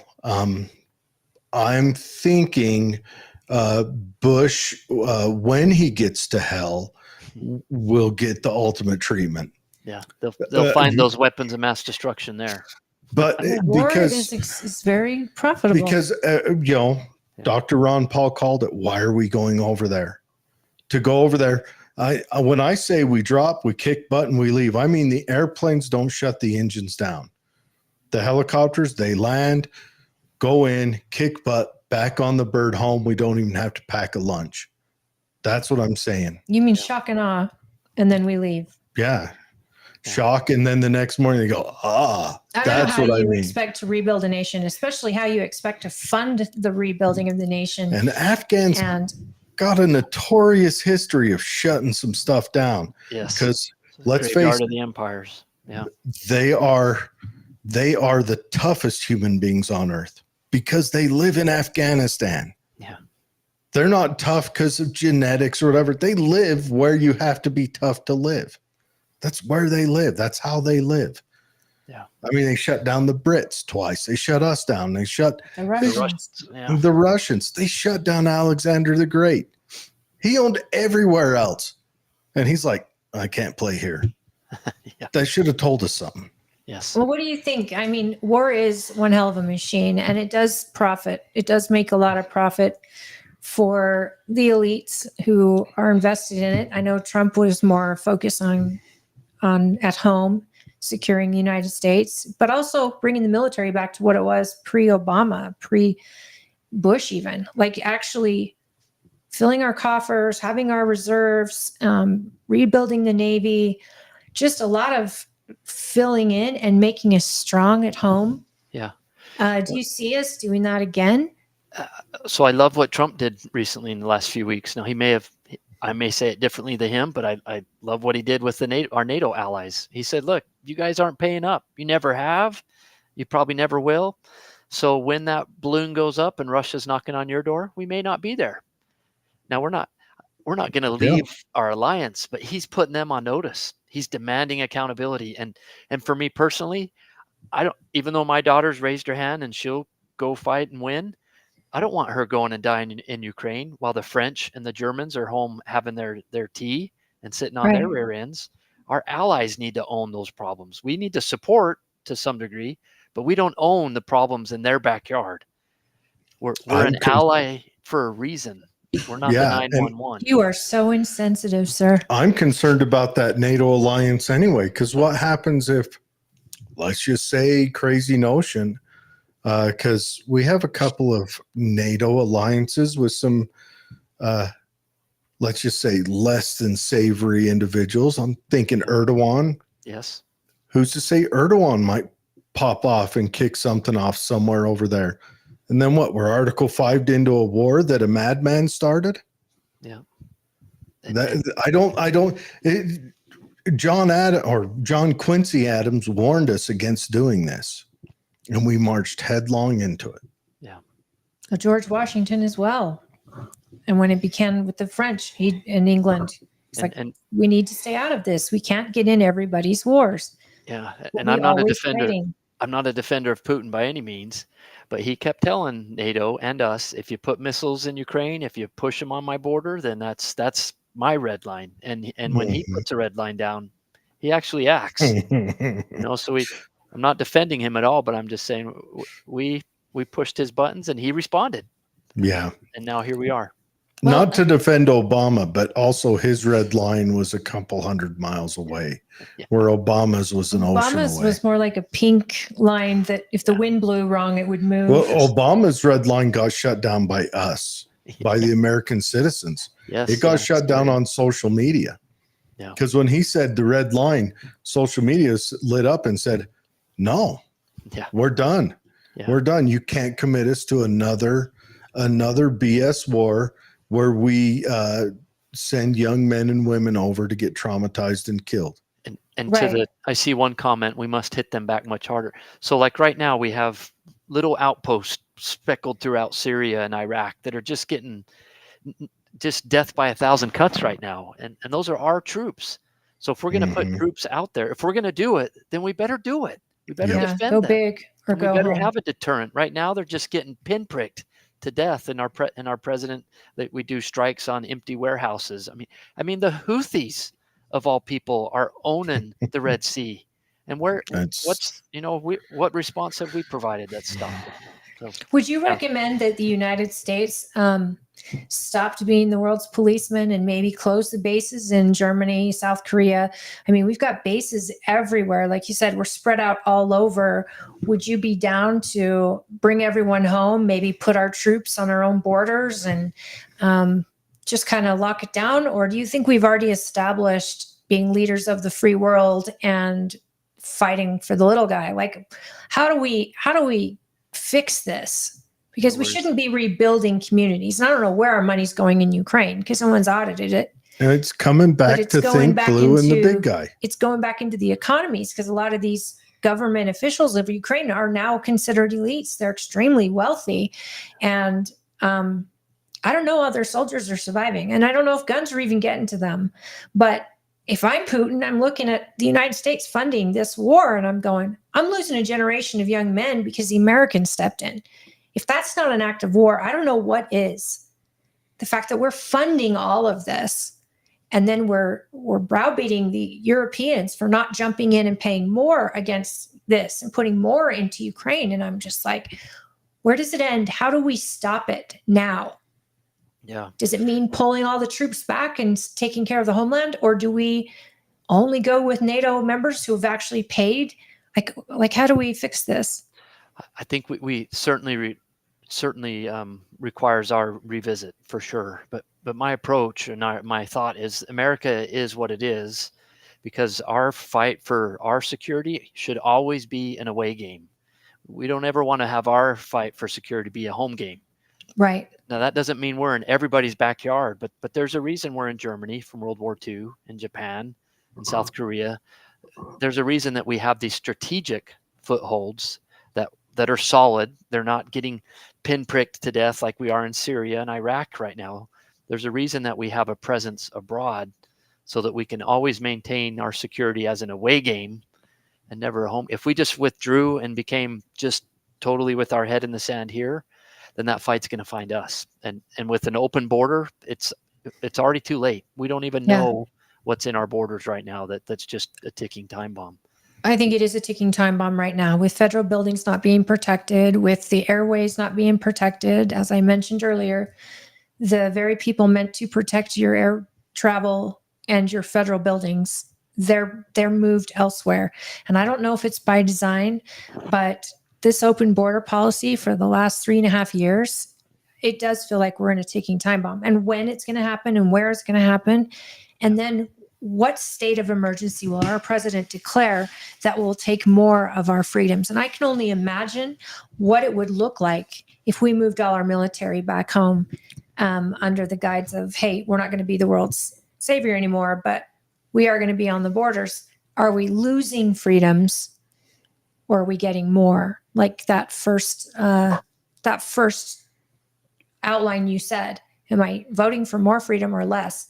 Yeah. Do we have more freedoms when we are all over the world than if we're at home? Because they'd have to protect, I mean, they would be soldiers on home field. And America's not designed to have our military on home field. You know, being military within our country, you're absolutely right. We should be playing away games. Well, just imagine let's pretend you're a special forces captain and you're giving your 5-paragraph op order prior to deployment. And you tell your guys, there is no per diem on this one. But what we're doing is we're infiltrating their country. And then when you get there, you're going to sign up for all of their welfare programs. And what this is going to do is it's going to be your per diem. So you're going to get housing, because that's what China's doing to us right now. Yeah. Yeah. Most Chinese coming across are getting free housing and a credit card and paid for by us. And amazingly, they come across and they're clean shaven. They haven't been in the jungle for weeks. No, tell them what you noticed. noticed. Pipeline. And it through seems, the pipeline. Yeah. And the Darien Gap, that rough area, that's their Marine Corps basic training crucible. You know, that last 2 weeks of their basic training. Yeah, they're military. They make it through their Darien Gap, and then they hold a graduation in southern Mexico and kick them on north. Well, Jared said that in one of the border videos you watched, it was Chinese. The Chinese kids, guys walking across, they're in their own tent. They have their own security. They have their own compound down there, just on the north side of the Darien Gap. The Chinese do, and Which the Chinese drug cartels aren't afraid of them. Afraid of them. The Darien Gap is a piece of jungle they couldn't even build the America's road through. It's a tough area, and on the north side of that, the Chinese have their own compound. Everyone else just kind of mingles in this crap hole, but the Chinese have built a compound. And the drug cartels are a big the threat drug to everyone else. Drug cartels aren't going to touch them. Then shut their fentanyl off. Exactly. Yep. China gives them the precursors. Yeah. That's amazing. Okay, so we've talked. Tell us more again about how you're going to. I want to dig through your website. Our federal lands, because that's a huge issue in Tooele County. I'm sure it is in St. George. You guys have grown ridiculously. Now Tooele County is one of the #1 growing counties in the state, whereas Washington County was for a really long time. And I'm curious, what do you see? What do you see the Congress can do where federal lands is concerned? Because it is a state's issue we've got to take up with the Supreme Court. Oh, and do you have anybody you endorse for governor? And what are your thoughts on that? Because a good governor is who's going to get us our state lands, to be honest. Yeah, who we have to be partners with. Yeah, I'm just through this cycle, I've been getting to know Phil Lyman, and I really, really like him. I love his stand. I love his courage, and I love how he's a constitutionalist. And he took on the BLM too. Yes, he did. I've seen his mugshot for sure. In a hard way. So are you running a convention caucus only, or are you gathering signatures? I'm doing both.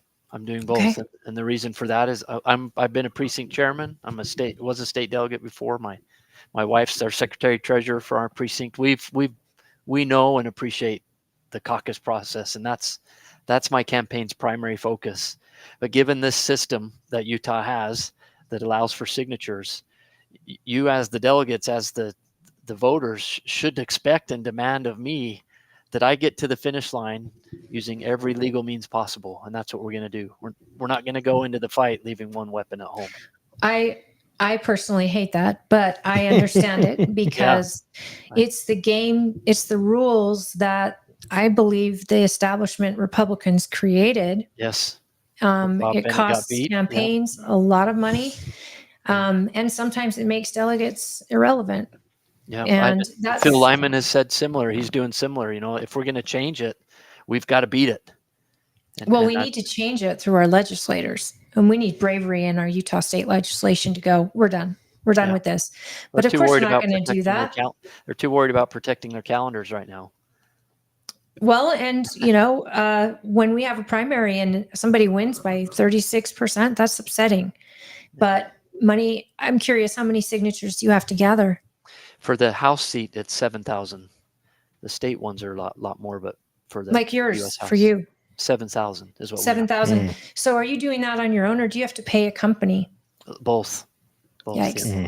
So that's expensive. So let's get to your website, because I'm sure you have a donate button on there for people who believe in you and want to donate. As a party chair, I'm sad that you have to play the game this way, but I can't say, I would be lying if I haven't mentioned folks that when they've been coming to me and they want to run for office. In the past, I've told them to do the dual path so they get secured in both areas. I know that it's smaller though in my county. You have to get like 400 signatures, and I know they don't pay money for those. They go to 400 people and get 400 people to believe in them. And that's not an easy feat, and I don't discount those signing. I just hope that you, as this candidate, have really, really informed the people gathering signatures on your behalf of what you stand for, what you believe in, so they can actually let the people know getting signatures who they're voting for. But as a party chair, I don't exist without the caucus convention system. So, rude, but I get it. I have a big question. Yeah. All right. You ready? So you worked for the evil empire Google. Oh, here we go. Tell us about that. Yeah. We're on Utah.com is what you're looking at. I don't know who this dude is. We're looking at the surfer bro picture you got there with the beard and the messy hair. Surfer bro, I haven't heard that. Yeah. That's what you look like. What's up, dude? Like that picture was actually taken after about 8 days in combat, and we got back to our fire base, and we had no power. And our water came from the riverbed. Like, we pumped it from the water, put it in a tank. Oh my gosh. And we had no power to get water. And so how old are you in that picture? Oh boy. I'm in my late 30s, probably mid 30s. Wow. It reminds me when my dad was undercover and he had this long beard, and he came to one of my parent teacher conferences. He looked like a homeless person. And the teacher had never met him before. She's like, are you okay? Is this guy bothering you? I'm like, oh my gosh, every day. But, he was undercover and he had to look this way, but with the long, scraggly beard and the long hair. So that's really funny. And it's colbyforutah.com. Mm-hmm. And, check out the website. I'm sure Jared's going to share it in the show notes. Yeah, it's already in the show notes. There is a donut. I wish. I would love a donut button. There's a donate button, and I'm sure that Colby appreciates if you can't afford to financially contribute, and you believe in him, and you really want to help get him some exposure. He'll appreciate volunteers, I'm sure, and making phone calls and maybe gathering signatures, which I hate. But he's actually get to know him, get on the site, read what his issues are. If we haven't covered them, contact him. I'm sure you're available because you have nothing but time on your hands reading the during issues campaigning. was for Holly's half of the audience.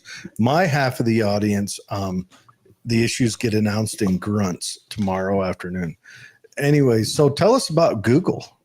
Yeah, so thanks for asking. So I've been working in DC for almost 9 years at being the Green Beret liaison and legislative director in the Pentagon, and I'd had enough of government.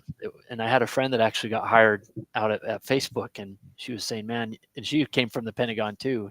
She said, it's a different world. You need to come out to the corporate world and get away from the bureaucracy. And so I just started interviewing around with different companies, and Google hired me to be a program manager for Google Fiber in Florida. So I wasn't a telecoms guy by any stretch, but they just needed a manager. They needed a leader to literally open the office, get people hired, start interacting with the engineering firm, and start building relationships with the local county officials and state. And then the experts, the telecom experts, would come in and help build the actual fiber backbone and so forth. And so that went on for a little while. And then Google realized, we don't build the internet, we're on it. And so they actually, less than a year into my job, there's still some Google Fiber markets out there, but less than a year into that job, they shut down Florida. So I lost my job. Like, we moved, started my kids in school, and here I was out of job.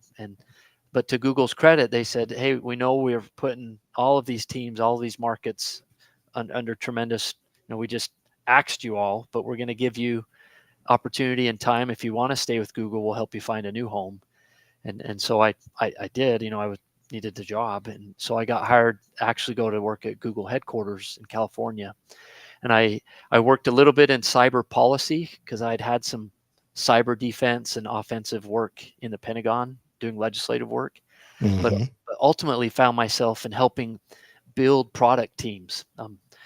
My Google directors, as they started to get to know me and my experience, they said, man, you're a leader. You've led. They found out what a Green Beret's job is. Yeah. And that's why they hired me initially, build teams and help us make good teams do good things. And so when I got to headquarters, they said, we need you and your team to help stand up new teams, get the teams going. And then when a team is done, help them dissolve and find new homes. So I started with really the team building function of product development. Wait, can I interject? I got a question, because when you say Google, I picture DEI like ridiculous. Yeah. What's that like, going into a software company in Silicon Slopes, basically? What color did you dye your Valley? hair for this? Yeah. What was that like? Did you have all these snowflakes traumatized by a military man? Yeah. Well, the beauty of being a Green Beret is you have to understand your operational environment. Like, when I was in Afghanistan, I was working with tribal mullahs. When I was in Colombia, I was working with grumpy Colombian colonels. When I was I went from the Pentagon. My last boss in the Pentagon was a 4-star admiral. My first boss at Google was an openly gay female lesbian. So talk about one into the other. So I had to learn how to function in different environments, but not compromise on who I am. And it was interesting. When people say, what's it like to work at Google? When I went to Google headquarters, one of the first times I went into the men's bathroom, used the bathroom, washing my hands, and there's a little basket there, and it had feminine hygiene products, and I'm thinking, because you don't want your. Did I go in the wrong one? Exactly. Oh, no. Here's me, the good old Mormon boy from small town Utah, and I literally was like, crap, I went into the wrong bathroom. I gotta get out of here. I gotta sneak out quick. Sneak out. No one saw me. It would have never dawned on me that there would be a tampon in a men's bathroom. So just I had to. Yeah, it was not ideal. And once you probably got to know some incredible people. I did, and for sure. you get to know the people rather than. I bet you were not what they expected either. They probably expected you to be a judgy Mormon military guy who hated everyone, and yet you were probably inspiring and kind and encouraging, and you got them to follow on a common ground, like, hey, let's be a success. And I mean, that's what good leaders are. They're not judging that you're gay or that you're trans. What they're doing is getting the best out of you and using that to prop up a team. Yes. Rather than shine a light on you because you're gay or because you're trans. That's not what you're about. You're more than that. It's more depth in that. I'll bet Google learned a lesson when they hired you to go to Florida, because for a special forces commander, that sounds like that's like a job that's written for your skill set. To go in, for everyone who's listening, Green Berets are war fighters, yes, but they are not. Green Berets are war fighter trainers, and they particularly go to a foreign country and they find a group of guys who don't like the bosses of that foreign country and teach them to fight and then lead them in that fight.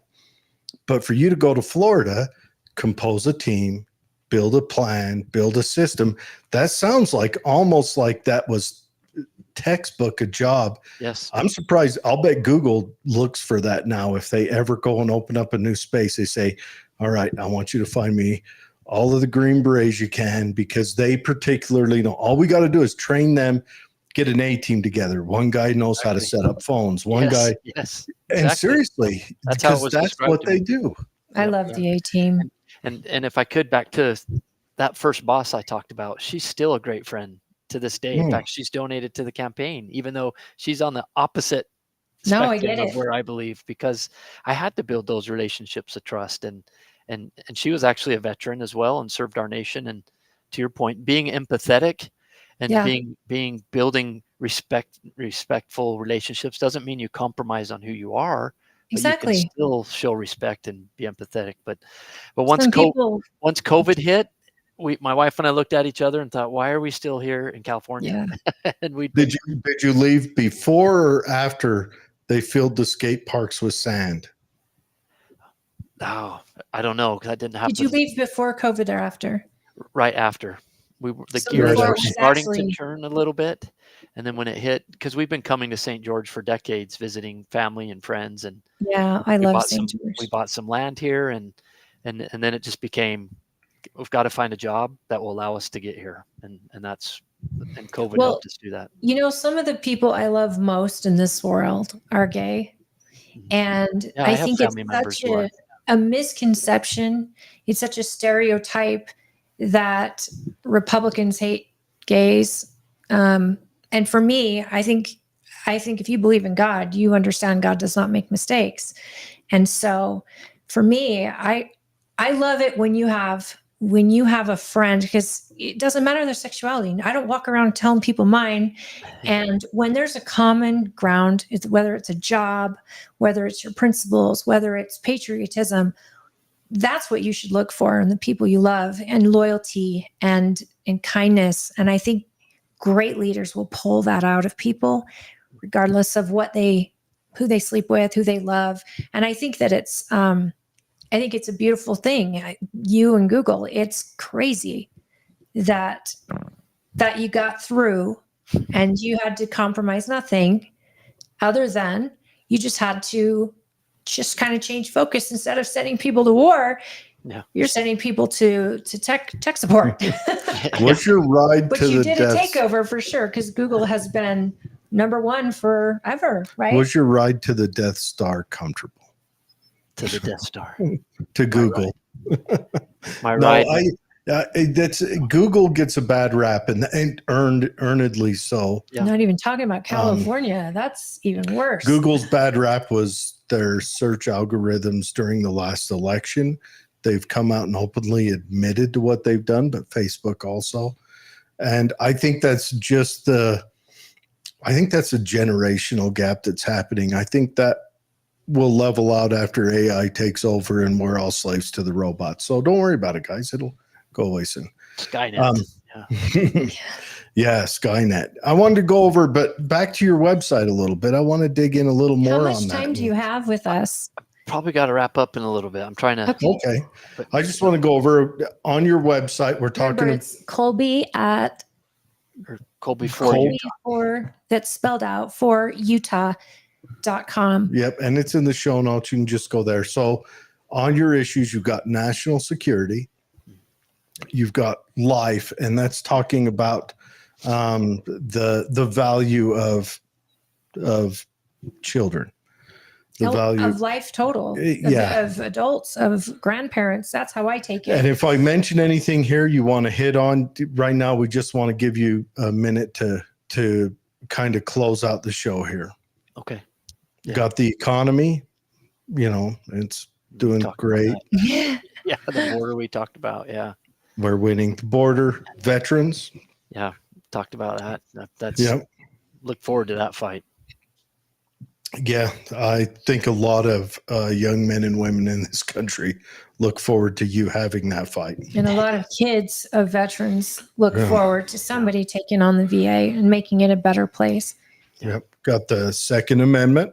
Yeah, Education. We didn't talk on education much, but you mentioned in here you want to give parents more rights and knowledge, and then you want to remove the critical race theory and woke initiatives that they're corrupting our children.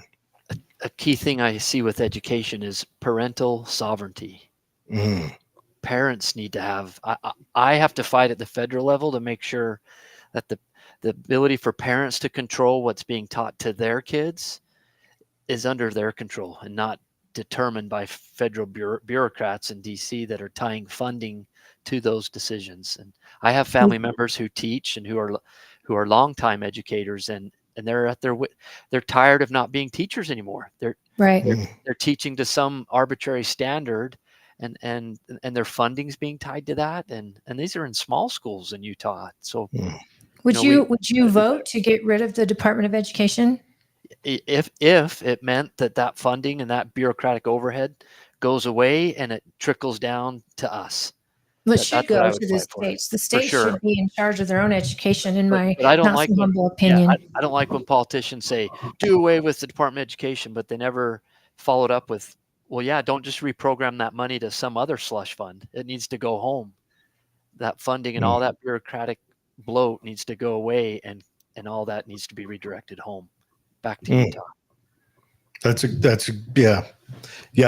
don't like the Department of Education. I think it was a faulty arrangement to try to get reelected by Jimmy Carter, and it has failed, and it has ruined our education. Our education has not climbed in any measurable amount since they started. It's only dropped every year. Yeah. Limited government. Yeah. Talked about that. Bernie, Joe Biden, I hear you can go carry him around. I don't know. Maybe Jim Henson. Yeah. Maybe, you know what? I think they're going for drugs because Jim Henson sadly has already passed, and they couldn't get Jim Henson to control him. The Muppets. Yeah. Well, they're doing enough hair plugs though to make him look like he's gaining hair while I'm losing it. Amazing. Oh, it's crazy, right? And do you think they're like before every show they got a guy that holds him right behind the ears and pulls back, and then they staple the loose skin to his face? You can do that with tape now because they keep tightening him right up. Tape. Right up. Yeah, he takes orders from everyone else on his staff. Why not? Have you seen the font on the teleprompter? Like you can get like one sentence out on that teleprompter. The font is so large, I can read it, and I need glasses when I'm reading. It's like a learn to read book. And then he just doesn't read it. But this is it. On the world stage, we're a joke. Exactly. And I'm done. And I know most of our viewers, the ones watching live and the ones that will watch later, you future people who are listening to the podcast or watching us somewhere, all of us are so sick and tired of the norm. We don't want someone to go to DC and become part of that swamp. We want people who are going to shake it up, even if it means they're only in office for one term. And that's something I'm always asking. Are you prepared to fight like it's the only term? Though I want good people to be reelected, I'm done with them assuming it's in the bag. I want every single elected to act like it's their last term, and they better make a difference. People follow winners. We got to win. We got to get victories for home.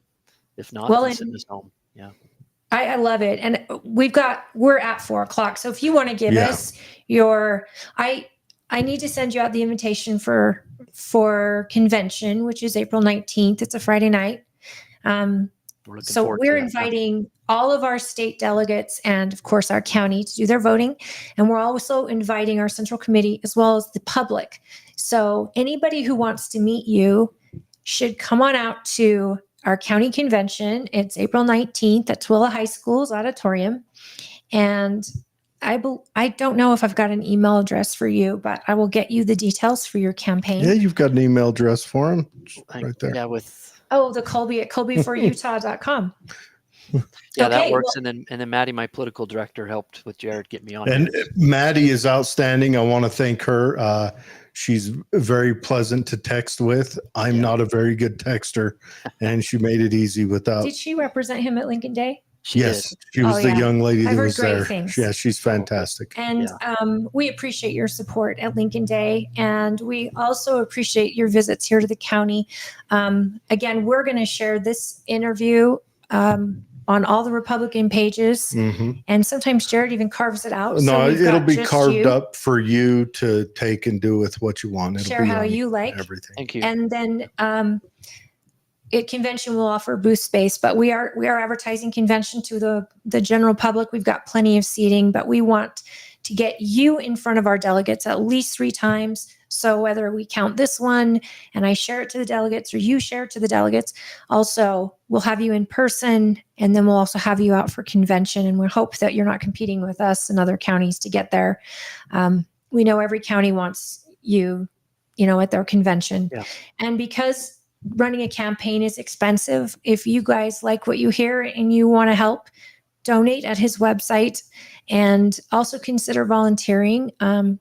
I recommend, though, if you're going to volunteer, make sure you know what you're talking about. Get to know this candidate and never speak for him, but definitely get to know what his values are and what that website means and how to direct people.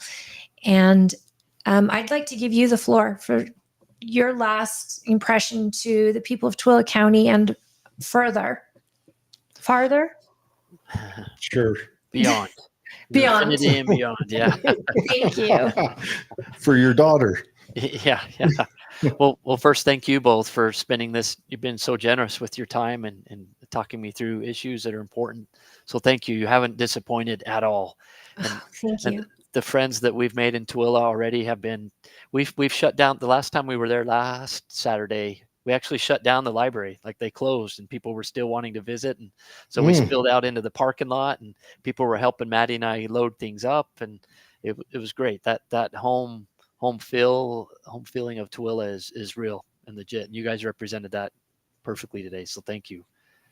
Thank you. For me, for the voter, this is a job interview. I'm seeking to be hired by you as your employer. I work for you, and as a result, I see the choice in this election, in my race particularly. It boils down to leadership, judgment, and accountability. All of these issues that we talked about today, you should ask yourself, who has the experience in leadership? Who has that judgment that's been tested both in combat and the corporate world, that can best weigh in on your behalf to make sure that not only our national level is taken care of, but here at home? Who can you trust to truly fight for you and protect us when it comes to land and water and the border, and making sure that our kids are properly educated by us, not by the federal bureaucracy? Those are some of the choices that are at play in this election. And then finally, I'll leave with you. I swore an oath over 30 years ago, be 31 years this summer, that I raised my hand for the first time to support and defend our Constitution. That this isn't a concept that I just speak about, or I was elected 3 months ago and now it's important to me. It's something that I've lived for 3 decades. I have friends who've died for it, and I still wear the flag on my shoulder when I'm in the reserves. I still am serving because it's important to me. And that's the trust and the confidence you can have in me when I hopefully earn the right to represent you. The Constitution and what we stand on is everything. And if we're tap dancing off of it, then fire me. I shouldn't be there. And so that's what we're hoping to bring for the people of Tooele and for our 2nd district, give you that choice. And you'll also commit to being in Tooele County, being accessible to the citizens as if you lived here, I assume. Yes, for sure. And I even have family that live up north, not too far from there. So again, this is a job interview. And if I'm not connecting and communicating transparently with you, my employers, then I shouldn't be in the job. And so that's the standard that I'm going to hold myself, and then the A team that we're going to build. They're going to be on the rescue for you. And if we're not, then we shouldn't be in the job. Very good. That's fantastic. Everybody, Colby Jenkins.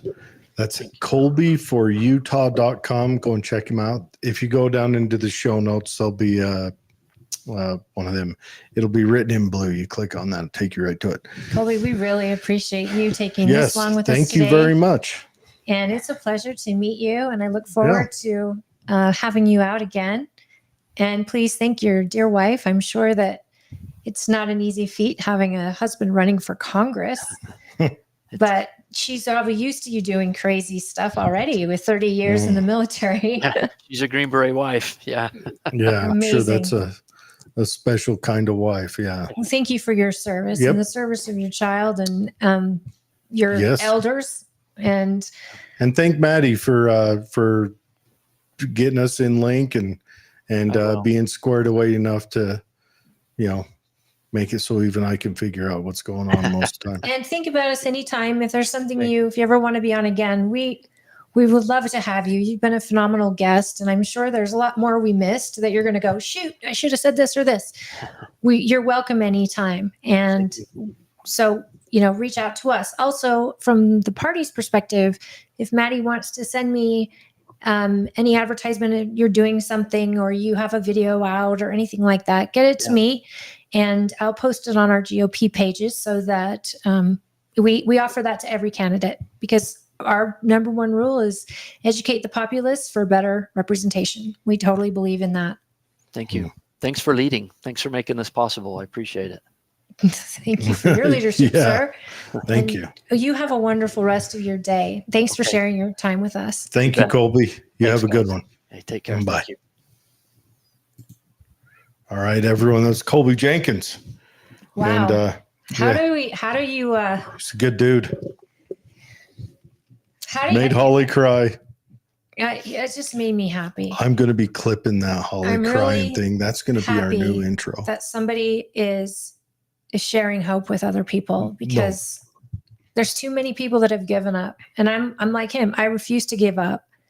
I'm going to fight to the very last day to preserve what is our country and what our Constitution is. And I may be standing alone, but it's worth it to me. It's worth it. My kids are worth it. Their future's worth it. And I refuse to give up. So that made me happy. Yeah. No, that was good. I have a cousin-in-law that's in the Space Force. You have a cousin everywhere. Yes. Like me. Yes, I do. I would love, I tell my kids, like, I want you to, if you're going to do it, if you want to be in the military, go to Space Force or the Air Force. Yeah. I could see both my kids doing really well in either of those branches because it interests them. And because flying a drone from a trailer in Nevada sounds okay to me if my child is. Sounds better than trying to hide deeper into the ground, but your buttons are in the way. Yeah, I get it. Well, my daughter would probably go to officer training school and be the boss by the time she graduates, because that's just who she is. She's That's tough. fine. That's fine. Yeah. No, she's a good kid. All right, Holly, we've still got 2 hours left. Yeah. Should we call it? Should we let everyone go home? We I can. have to hard stop at 6 though. That's fine. I have a ladies' night to get to. Ooh, what's on ladies' night? What's on the agenda? I'm not sure. I just know it's going to be really fun. and requires a lot of running around beforehand to get all settled up. And then What? I've got to run home, take kids home. God, why do girls make Change everything clothes. they do so complicated? Because we do it so rarely. They ruin everything, We guys. rarely ever, I don't know about other ladies, but I rarely do a ladies' night. So you got to prep for it, plan for it, get excited. Girls, we need our girls. We always need our guy friends, but sometimes we just need our girls, just like guys need to have their guys. It's nice. It's nice to have a support group of people that can know what you're going through and, hear you, see you, and not roll their eyes because they're exhausted from all that chatter. That's what girls do. We and we feed off it. We love it. We welcome it. So it's exciting. And don't roll your eyes. Or do. You do you, boo. Oh, what are you going to do tonight? Not ladies' night. That sounds like hell. Oh, then you don't know the right ladies. Ladies' night is awesome. Oh, it sounds like more talking than I want to do in a month. Or singing. It can involve karaoke, and I love karaoke. Nobody wants to hear me sing. I don't know. Yeah. What do you got on the news for us today? Well, Did you see breaking news this morning about the prosecutor, the DA in Georgia? Fannie Willis. Fannie Willis got off scot-free, and she just has to fire her boyfriend. Her boyfriend got fired. They both did the same crime, but only he did wrong. So, and she perjured herself, as did he. And the judge thinks that's okay. Hey, he's apparently the white men of black assistant temporary prosecutor. So he's out. I'm telling you right now, guys, when you have a judge that the judge approves, she perjured herself, but let's trust everything she does and all this evidence that she brings. She's a proven liar, but that shouldn't affect it. Carry on. Here's the other thing. Apparently, that judge is up for re-election this year in a Democrat area. So that's what we saw. A lot of people called it beforehand. You forget this area, though, is one of the deciding factors of Trump losing the election. So I trust it about as much as I could throw it. But that's what the judge is thinking, I'm sure. But Fannie Willis is still on. I don't know how much this will shade the case they've got going. I don't know what's going to happen with it. We're in a weird time in this country. I don't know. I would suggest upping your magazine count on the bookshelf right now. You want to get all those, like Car and Driver. I don't even think they make magazines anymore, do they? Sure. And, you want to up the magazine count on the bookshelf. Last time you bought a magazine? Or we have it's a double entendre. I buy guns and ammo magazines all the time. But anyways, G and A instead of GQ. Yeah. I when a new pistol comes out, I like to read the review. Of course. And because the internet doesn't exist. I'm a slow reader, and I just can't stand by the magazine rack and make it through it in a Oh my God, I haven't even seen a magazine rack. And they've got one right there at Walmart. You mean okay, I know there's a double entendre, but when's the last time you saw a magazine rack? I think the last time I saw a real one, is in the airport. Well, the one I see is... And the magazines are $12 or $20. Right there in Walmart by where they have the books. Where they say an alien made me pregnant. Those magazines? No, not where you're walking out. Oh. Though I'm sure that one's okay, by the books. Well, our Walmart just got a whole new overhaul. They moved it. The books are back where the video games used to be. The video games have moved over one more. It's a whole thing. It's a whole thing. And I haven't been I was in there last week for my son's birthday to get him something. He wanted books. Went to where I thought the books were. That'll tell you how long it's been since I've been in a Walmart. I went to Walmart probably 4 times last year. Yeah. Because I got a girlfriend. I don't have to go to Walmart anymore. Well, and I got Walmart Plus. I've already been there They twice deliver to my house, and sometimes on the same day. And Yeah, they're pretty knock quick. on wood, have never messed up my order. And Walmart Plus gives you 10% off or 10 cents per gallon Yeah. off of gas. Yep. And it gives you Paramount Plus. I Yep. mean, I didn't have to leave the house again. My husband goes because he just probably likes to get out of the house. I like to see the magazine rack, and I walk down the fishing aisle every time. Every time. But anyways, Where's that out now? Yeah, Fannie Willis has stayed in. Where's the fishing stuff at now? The fishing stuff is still backed by automotive. Okay. Yeah, still. They ain't moving fish. Well, they kind of moved it because they moved the gun rack over onto the side. They sell guns there? Yeah, but it's Do they? G-rated guns. Yes. I did not know Like if you want to that. buy a shotgun, a 22, you can't buy obviously any of the evil guns. But Well, they do over at over by the what's the new one that just came in, the new place I told you about when I went over and looked at a gun there. It's by Tractor Supply, but no, it's behind the Maverick in Stounsbury. oh yeah, that's not very new. Sportsman's Sportsman's Warehouse. Warehouse. Well, it's new to They us. sell guns. Well, the Sportsman's Warehouse has been there for 2 years now. I'm telling you, I haven't been out in stores in a long time. Well, from a person who, prior to a boating accident, had frequented their establishment a few Damn those times. boating accidents. So a little bit of news, that local news there. There's a news story about that kid that sadly shot his father out here. New details released on that 9-year-old who shot his father out here. It's tragedy. It's an awful story. The news story makes it like he's addicted to the video games you like, the Modern Warfare.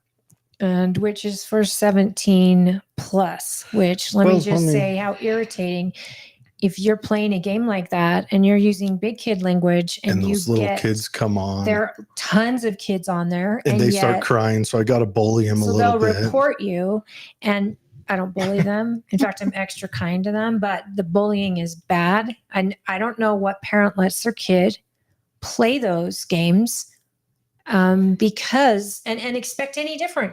You're playing with grown people. I don't think it's violence causes people to be violent, though.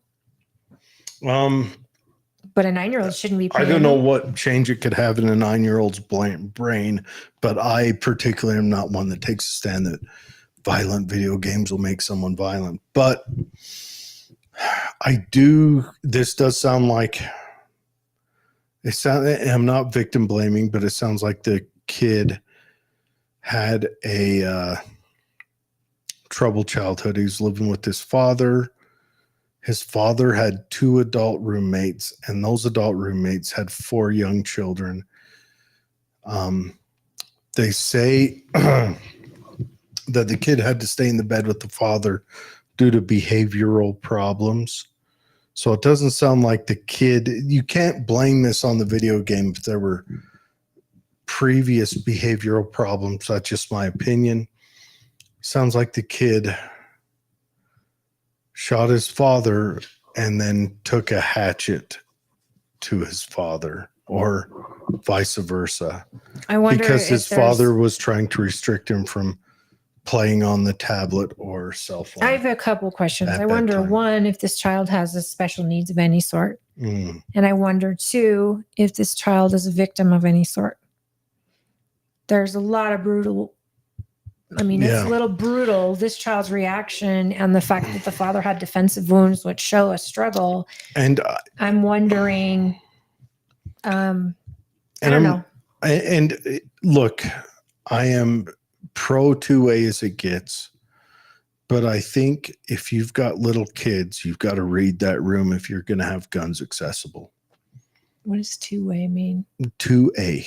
Oh, 2-way. I'm like, I'm pro 2. I'm a 2-way. radio operator. I like a I'm good like- 2-way, good squelch. As No. opposed to a 3-way.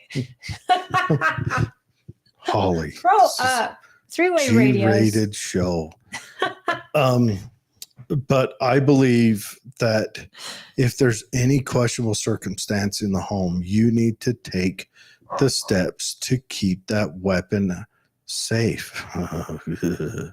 Okay. Who said that? Who said that? I'm coming for you. I think Anyways. that this, just reading the story, he has a roommate with young children, and you said the son had to He stay has with the dad 2 in the roommates bedroom and 4 young for children. behavioral issues. But it says the kid has to stay with him for behavior. Now, So were that they? right there should be a red flag. Yeah, lock your gun up. Lock it up. And I mean, serious. If you're going to be a gun owner, you don't read that. O'Malley, you I'm heard hiding. nothing. Anyways, I think it's smart to be a gun owner and lock your stuff up from Yes. teenagers yes, in the house, because you never know what's going to set teenagers off, or their gray matter is still forming, and you just don't know. Your mom is getting after you now. That was my mom who said my mom. It Your mom wasn't who me. said Holly. She heard it. No, and she saw said it. Holly. That's I know, what and I I'm hear sure, when I read and that. I'm sure your mother, like, there's side eye. I see side eye in that Holly. Anyways, You just said you were proud of me, even the. she was. the bad She was parts. proud of you. Every once in a while. Hey, I never said I'm not immature. Okay, I'm But- very immature. Yeah, she's immature. Anyways, Immature. so we've got, as a gun owner, I mean, like, I would never carry a gun in a subpar holster. I wouldn't. Rude. And so just because it's a safety feature, it's all a safety feature. I used to have a SIG P320, and I was super scared of that gun because it has a lot of reviews of safety issues. So I never carry it. It never goes on my hip, doesn't cruise out in public. It was just a fancy paperweight. And then a boating accident happened. I don't want to have to worry about it. But I enjoyed shooting it. It's a great shooting pistol. But it was known to have gone off in people's holsters sometimes. It could tilt 28 degrees or whatever and goes off, shoots a hole in the ground behind you. So But that's just you. I mean, when you live in a house with teenagers, or let's Yes, say they roommates get that you angry. don't You know, new family, I know that it just depends. Like you said it first. You have to read the room. read the room. And you have to protect teenagers from themselves. You have Yep. to protect young kids from themselves, Yep. because they don't know what they don't know. And apparently you mortality have to protect is still, yourself from young kids. Yeah, and mortality still is just it's not real to kids. They don't really understand death is forever. I don't care if they play video games or just Yeah. video games, or they watch violent movies. And this is a sad story. Gosh. It's horrific. I mean, I'm hoping but I'm sure there's a lot more to it. this 9-year-old, there is no chance this 9-year-old's going to end up healthy as an adult. You can't therapy that away. What that kid did and saw. I don't think we know yet, because it could be worse. This kid could be a victim of his father. It could be, but And then even again, then, is therapy needed? even then, there's no way this kid's going to end up in a healthy headspace. I hope, and that's me again. There's that word again. I hope they get all the details, and I hope that they've got the ability to try to help this kid, because you can't throw a 9-year-old in jail. And I'm wondering how the roommates didn't hear it. Yeah, it said in the story he came out and told him his dad was dead. He told him, was my dad's bleeding. bleeding. I think he said Andy's dead, even though he was unconscious. It didn't say that in the story. It just said my dad's bleeding. Dunno. Go up. I'm trying. My mouse has to wake up to its. Mm. The son went to bed. Oh, yeah, he said and was dead. Yeah. Oh. Shot in the back of the head and suffered cuts to his hands, face, hands, and arms. Head, face, hands, and arms. They appeared to And be then- defensive wounds. And they found a hatchet. Oh. So and there was a fight, Yeah. unless the kid used the hatchet after he had shot him, because he wasn't dead. He was unconscious when roommates got to him. But again, I'm wondering, a 9-year-old this is so out there for a 9-year-old. And I'm not a therapist. That's so heavy. But I wonder if there's something deeper, if there's abuse in the home, if there's something that triggered this child, or if there is maybe the child has a disability of some sort. Yeah. That makes him act out violently. Either way, you should have a gun locked up around a teenager, around a child, because again, they don't understand mortality. And they also tend to go off the handle quite easily. Anyone who has a teenager knows that it's one day to the next. And I'm sure even the roommates are messed up over this. Oh, let me ask you a question. Let's say you're living in a house with your girls' night friends, right? Mm-hmm. And one of them has a tragedy happens. One of them dies in the house. Would you be okay? Like, would you still live in that house, or would you be calling a realtor like then? No, I think I'd. You think you're afraid of ghosts or something? I don't know, but I don't want to tempt. I don't want to find out. Well, have you seen the housing market? Good luck. Because they have to disclose that to buyers. And P.S. Really? You're not going to sell that house in this market. And if you do, where are you going to live? I'm just sorry. Reality check. Mm. You know what's sad? And people don't realize when there are deaths in a home that are brutal or bloody. In Utah, do you have to pay yourself to clean that up? Oh, I'm sure. Do you have to, if someone dies in the house, do you have to tell in Utah? I believe so. Are we a required state? I'm not sure. I could ask my great friend who's also a realtor. Is she going to be on ladies' night? Yes. Tell her hi. I will. Is the other one going to be on ladies' night? Yeah. Tell her hi. I am telling you. Both of them are great people. You're going to have a terrible night. Well, to me, but tell them hi. Awesome. I love those ladies, but tell them hi. But yeah, Lauren and Tanya, my BFFs. I'm super excited. But you know what? If I lived with a roommate, I would still lock up my gun. And here's why. Because I don't know how someone else was raised. And you're in trouble now. I don't know what's going to set someone off. So a stranger, someone I'm still getting to know. Mm-hmm. What if that roommate has children? Mm-hmm. I don't want to be responsible for their child making a mistake with my firearm. Oh, so seriously. I think it's a good rule of thumb to have your gun locked up. And I also think, though, I'm one of those people where I want to be prepared when seconds count. Police are minutes away. So if your child is sharing a bedroom with you, I think a gun safe next to the bed that's fingerprint identification or whatever, or something that's quick that you can get to quickly. I used to keep my pistol in before boating. Yeah, boating's dangerous for that. Swam down as hard as I could. Guns sink fast, folks. Now, O'Malley, the three of us got invited by a friend that we have in common for a special day she's having. So we didn't do the invite list. First colonoscopy tomorrow. It's a pre-colonoscopy party. It's a new thing. It's all the rage. I think it's a post-colonoscopy party.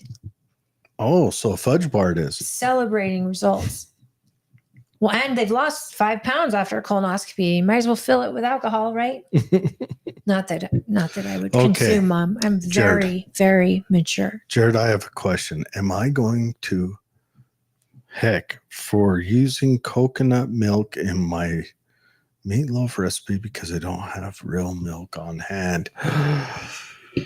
I think it would be delicious. That's a question. Coconut milk is supposed to be healthy for you. It's got a lot of good fats in it, a lot of omega fatty acids. Your bowels as well. But coconut milk will give you that sweetness, and some people put ketchup and stuff in their recipe. Is coconut milk sweet? It's got a sweet, It's more. It looks like water. Almost. Whatever. The coconut milk that I tried, thinking it was cool, tasted like cat butthole. And how do you know what cat butthole tastes like? Well, I wondered what it tastes like, so I went and tested on the neighbor's cats. And there you have it, folks. Anyways, no, it wasn't. It didn't taste good. The coconut. Oh no, coconut water doesn't taste good. Coconut water is different. Yeah, coconut milk. Have I had coconut milk? I've had coconut milk out of a coconut. I've had the aloe vera water, which is treats your burns. Aside from the chunks, you got to get used to the chunks in it. Nope. That's pretty good. I don't got to do nothing. I like me a good fudge bar. We're making brownies. You pack it. Sherry, I Mom, apologize. I'm sorry that you're watching now. Me and your mom are Facebook friends now. What? I know. Wow. Mm-hmm. First she's your aunt and now you're Facebook friends? Mm-hmm. Look at you. That's right. So crazy, folks. The fact Yes. that we're related is so crazy. Well, we found out after we'd known each other, planned all this whole thing, did all that, and then we find It was out our we're- second week into the show, I think. Yeah, and then we find out we're We're like related. third cousins. Is that what Second. you call it? Second cousins. Is that what you call it? Actually, my mom would be your second. One, No, because our two, parents are three, cousins. four. So we're seconds. I don't know how you do the math on cousinage. Our parents are cousins. My mom is your dad's cousin. Like legit. All right. First cousins. So their children are, so you're my mom's second cousin. Okay. So that means we're thirds, right? Yeah, you and I think are Sure. third cousins. There's probably a math calculator out there. Anyways, This is really good listening, folks. I I bet know. you're all intrigued. Should we talk about other news? just a couple things. Did Let's- you hear about that next Benedict thing that became all the rage for 7 or 8 minutes? I did not. A What is young it? girl got in a fight with other young girls in a school bathroom on the Indian reservation in Oklahoma.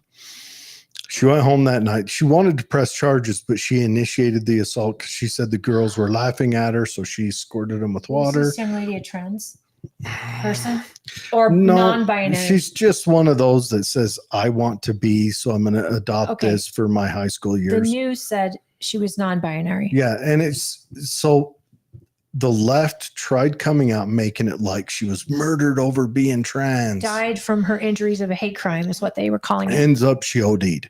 But they're even writing a law, the next Benedict law, that if you die because you're trans, everyone around you is bad or evil. I don't know. But it ended up like it was no big deal. Fight was over, no real injuries. I think she was just trying to get a little loose, trying to have some fun. And, you know, What did she overdose on? that I don't think has come out yet, but I think it's a mix. Well, someone said a mix of Xanax and laxative. I don't know. Laxatives? That's a Oh, shitty way to go. she So I was wondering, pooed herself to death. The media, as you know, will have an agenda item. It was first played out as a hate crime. Yep. And basically, and I hate bullying, and Not just hate crime, but they tried saying libs of TikTok caused it to happen. but then 'cause right now they she's failed the to mention target. that she was the instigator Mhm. of the initial interaction. Yep. And then they kept calling her they during the story, which I think confused people legit. They thought that it was her and They more thought- people they thought that were they- getting attacked. That lots of people died, and And- they died. and they They then overdosed. died. But you know what? That's not how they let it. And this is the fourth Mhm. branch of government we have, folks, and that is the media. And we already have hate crime laws. Mhm. We have a lot of them. Which are BS also. right, because every crime is a hate crime. Mhm. So, I mean, it shouldn't, why add the extra? And so now, because that didn't work, because the coroner came out and said that she did not die of any injuries, and they did not die of any injuries. They actually them. died by suicide or accidental Well, overdose, you know, they mark accidental overdose down as suicide.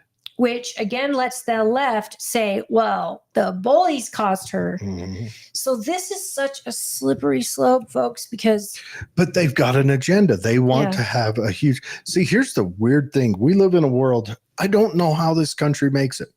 We have half of the country, or 40% of the country, wants radical change. Radical, like unrecognizable change. 90% Change- of all statistics are made up. Yeah, probably more than that. If I'm saying it, 110 of all.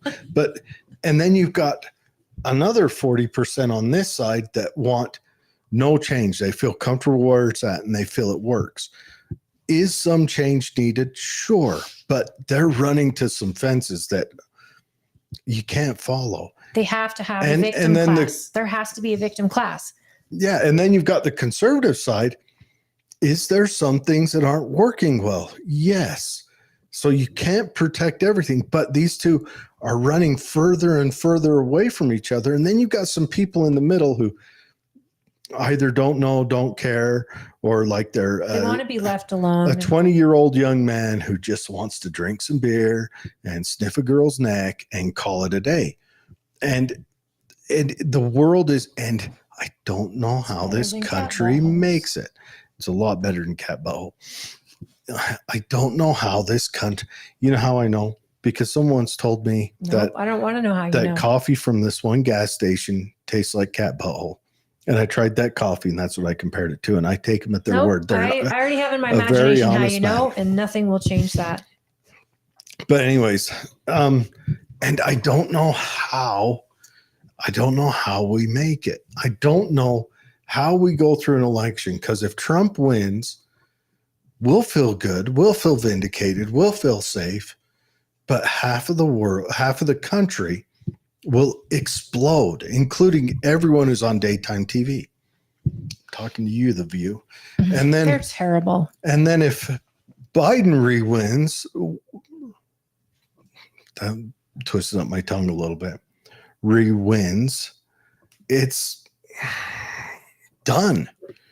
You know, the conservatives, they're going to explode. And then also we're going to continue down this path of no economic growth, no economic future, you know, sell out to China and open the borders so I can have more power. I don't see how we make it. I don't know how.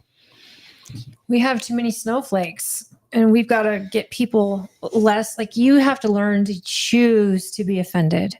You have to literally say to yourself, oh, this is offensive, and react to so. But in that same breath, you have to choose not to be. Well, let me ask you. Let stuff just go.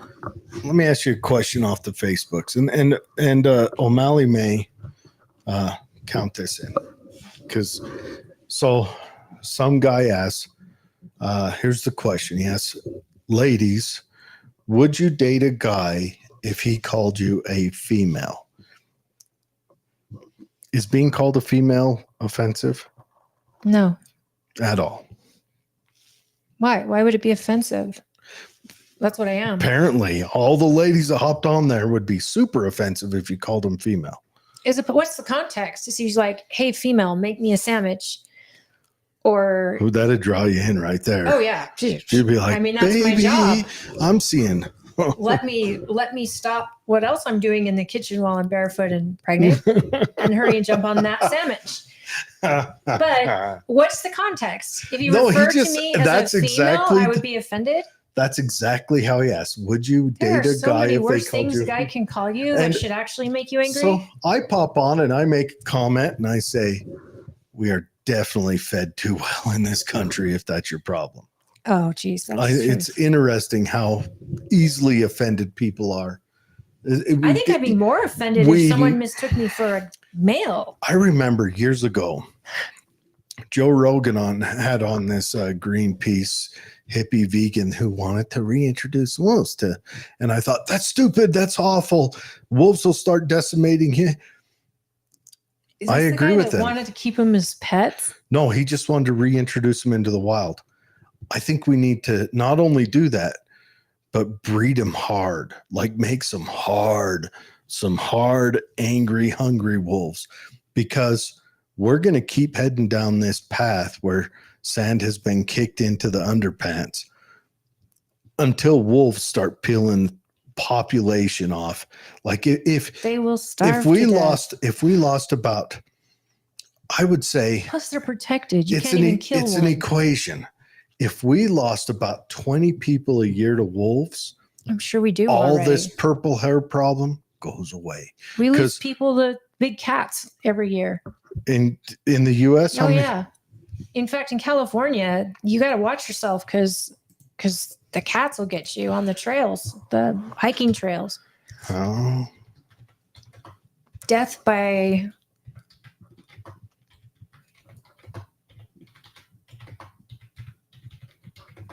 mountain lions. I know in in Summit, they have attacks all the time. I don't know how many die. 20. In the last 100 years. Fewer than 20. Well, this is cougar. Well, there's a ton of attacks. Oh, that's you ladies tonight Yeah. out killing young men. Ooh, young men, no.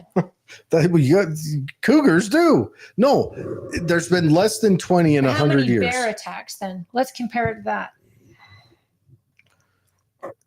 Because mountain lions can be scared off, but a bear, not so much. 180 fatalities over the years. It doesn't say years. Now, but if a couple of super wolf packs, in World We're War seriously One, going down such a weird path right now. in World War One, in France, they stopped the fighting in the trenches to kill wolves because wolves were taking platoons. And that's what we need. Hey, lions took platoons in Africa. Sure. And Africa doesn't dye their hair purple. Some tribes dye it red, but I think that's a cultural thing, not a twitchy I don't thing. think it's the tribes that went to war necessarily. Like they were taken out like military. The No. lions, isn't there a movie about it? I swear there's a movie where a lion literally was eating people right out of their tents in this military compound. And it was like they had to stop what they were doing and hunt the lion because they were losing also a movie people. about a 40-foot tall gorilla. He's real. Oh.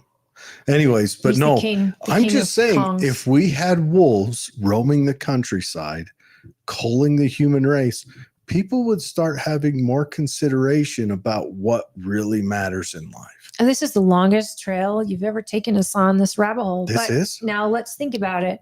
Okay. If we can be armed, we can kill wolves unless Sure. they're protected. So are you Perfect. saying we unprotect the wolves, we make them hard, like Why you are said? wolves protected? Because they're endangered species list. And if there's a whole bunch of them running around, they're not what? They're no longer. But you're saying you want the government to put wolves on the streets of Salt Lake Government. City. Dr. Evil. And I think to quote you said, and breed them hard. Make them Gross. hard. And then Yeah. you want them to thin the herd, so to speak. I want the wolves to thin the herd. Right. I'm thinking if we lost 20 people a year Thinking to you've lost your wolves, mind.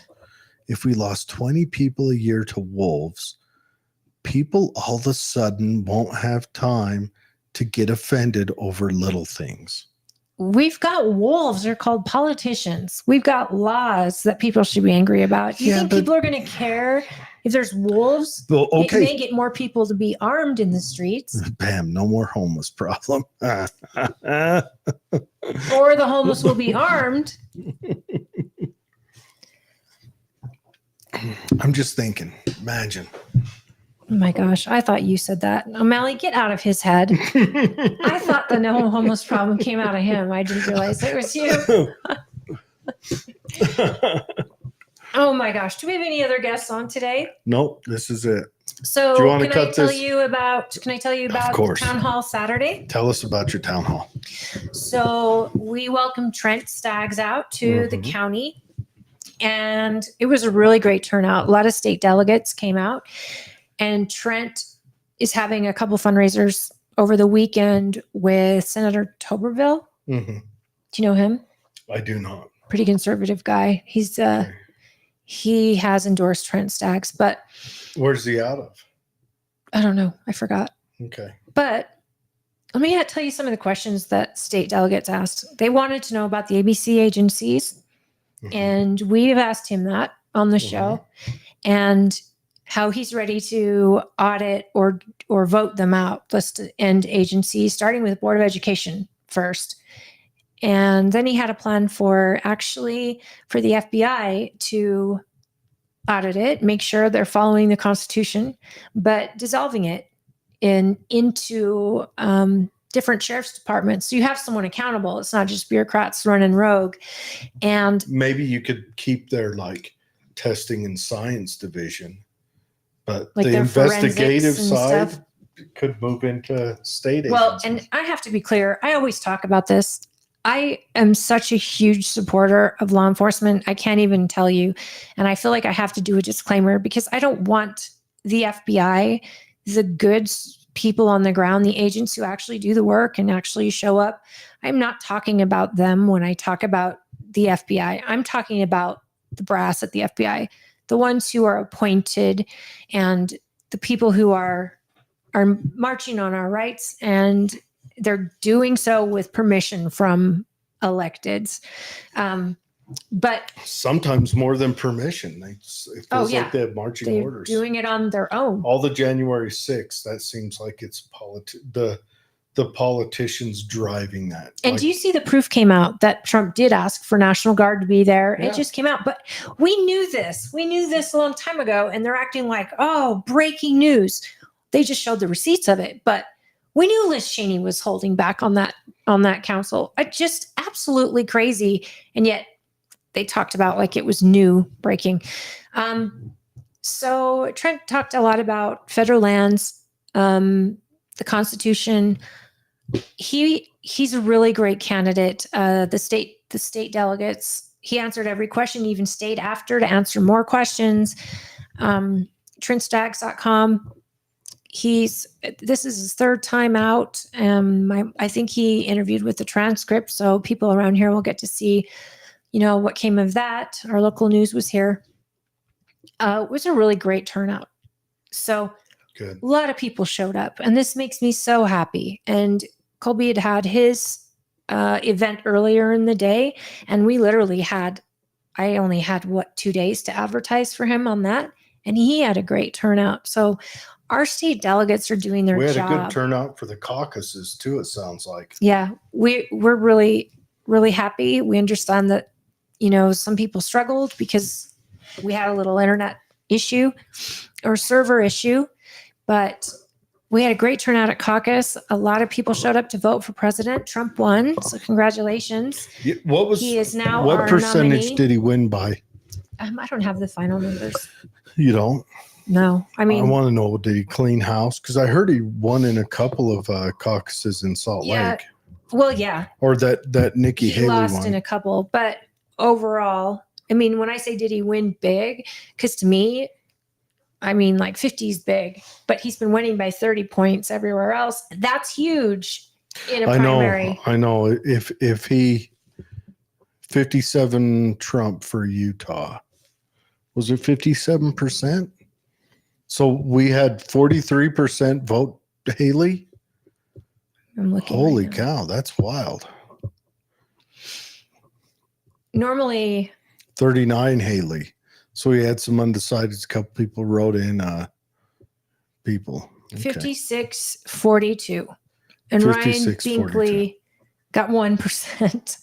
Hey, good showing there, Binkley. Binkley wasn't even on the ballot anymore, but he was on printed ballots because the ballots were printed before he dropped out. And Haley won in 2 areas of the county. Wasatch, Salt Lake. Yeah. It's crazy. Trump won handedly. The whole state voted for Trump except for 2 counties. And I'm trying to see, I don't know. Where's Utah's? Anyway, if you look at the map, it's. Yeah, I can see it. Yeah.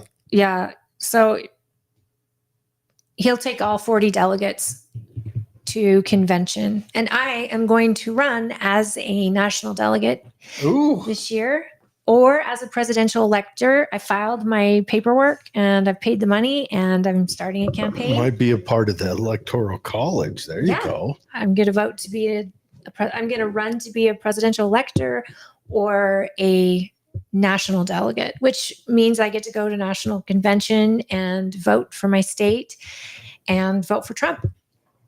So I'm hopeful. I want you to be an elector. Yeah, that'd be cool. Because that is like, that's the way cool thing. They only choose a handful. Yeah. And it's statewide. And so sometimes district. So when I ran last time, they chose 2 of us out of District 2. It was myself and Chris Stewart. But then For COVID. electoral college? no, to be a national delegate. Yeah, no, for I District want you to 2, be in the electoral trying college out for because both. I'm that applying. is a cool thing. It's a small group. That is a very small group. So I'm kicking off my campaign here. So hopefully you'll interview me on your show You sometime. bet. So tell me about what you want to do as an electoral collegist. I'm going to vote for the People's Choice, which is Donald J. Trump. All right, there you go, folks. Me and all 40 of my votes. But again, I get elected by state delegates, so I have to So campaign. in Utah, the state delegates elect the electoral. The national delegates and the presidential electors. That is cool. Dude. Yeah. And luckily, we've got some excellent state Holly delegates. for electoral college and national delegate. I can just tell you, I wouldn't be one of those people that tells one thing to your face and then gets there and goes, I don't know if Trump is a really good example. And I don't know if he should have my vote. Yeah, not doing it. Sorry. Evan McMullen. He's reliable. Is he still around? I have no idea. But do you think the CIA pulled him back in? They're like, Oh. oh, this is a lost cause. put him in witness protection. Like they put him out the first time. He didn't work in Utah. What do we do now? Give him a wife and some kids. And they put him out the next time with a wife and some kids. And he's running as an independent. Let's kick the Democrat out so the Democrat Party will back him. Oh, that's a good idea. No, the poor Democrat, the guy that was supposed to be the nominee, finds Cale. out at his convention. Cale Weston. By Cale the way, we're gonna put in him. Cale is a good dude. I don't know. So angry. I don't know why Cale is a Democrat. My people in Midvale are pissed too, so they voted for me.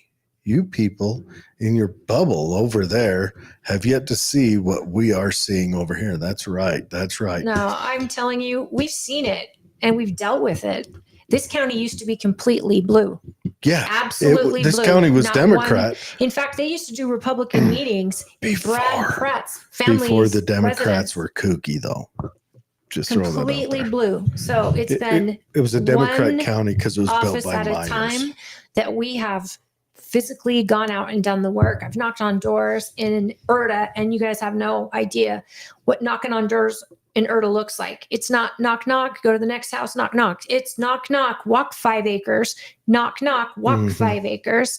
So we absolutely have been we've been. What are they trying to sell you? vicious. You got immigrants running in traffic in front of you trying to sell you stuff. Probably tamales and oranges. I might be up for some tamales. Oh, their tamales are so good. I do have to say, I learned something this week. You know what Tooele means? No. It's go shoot for bear.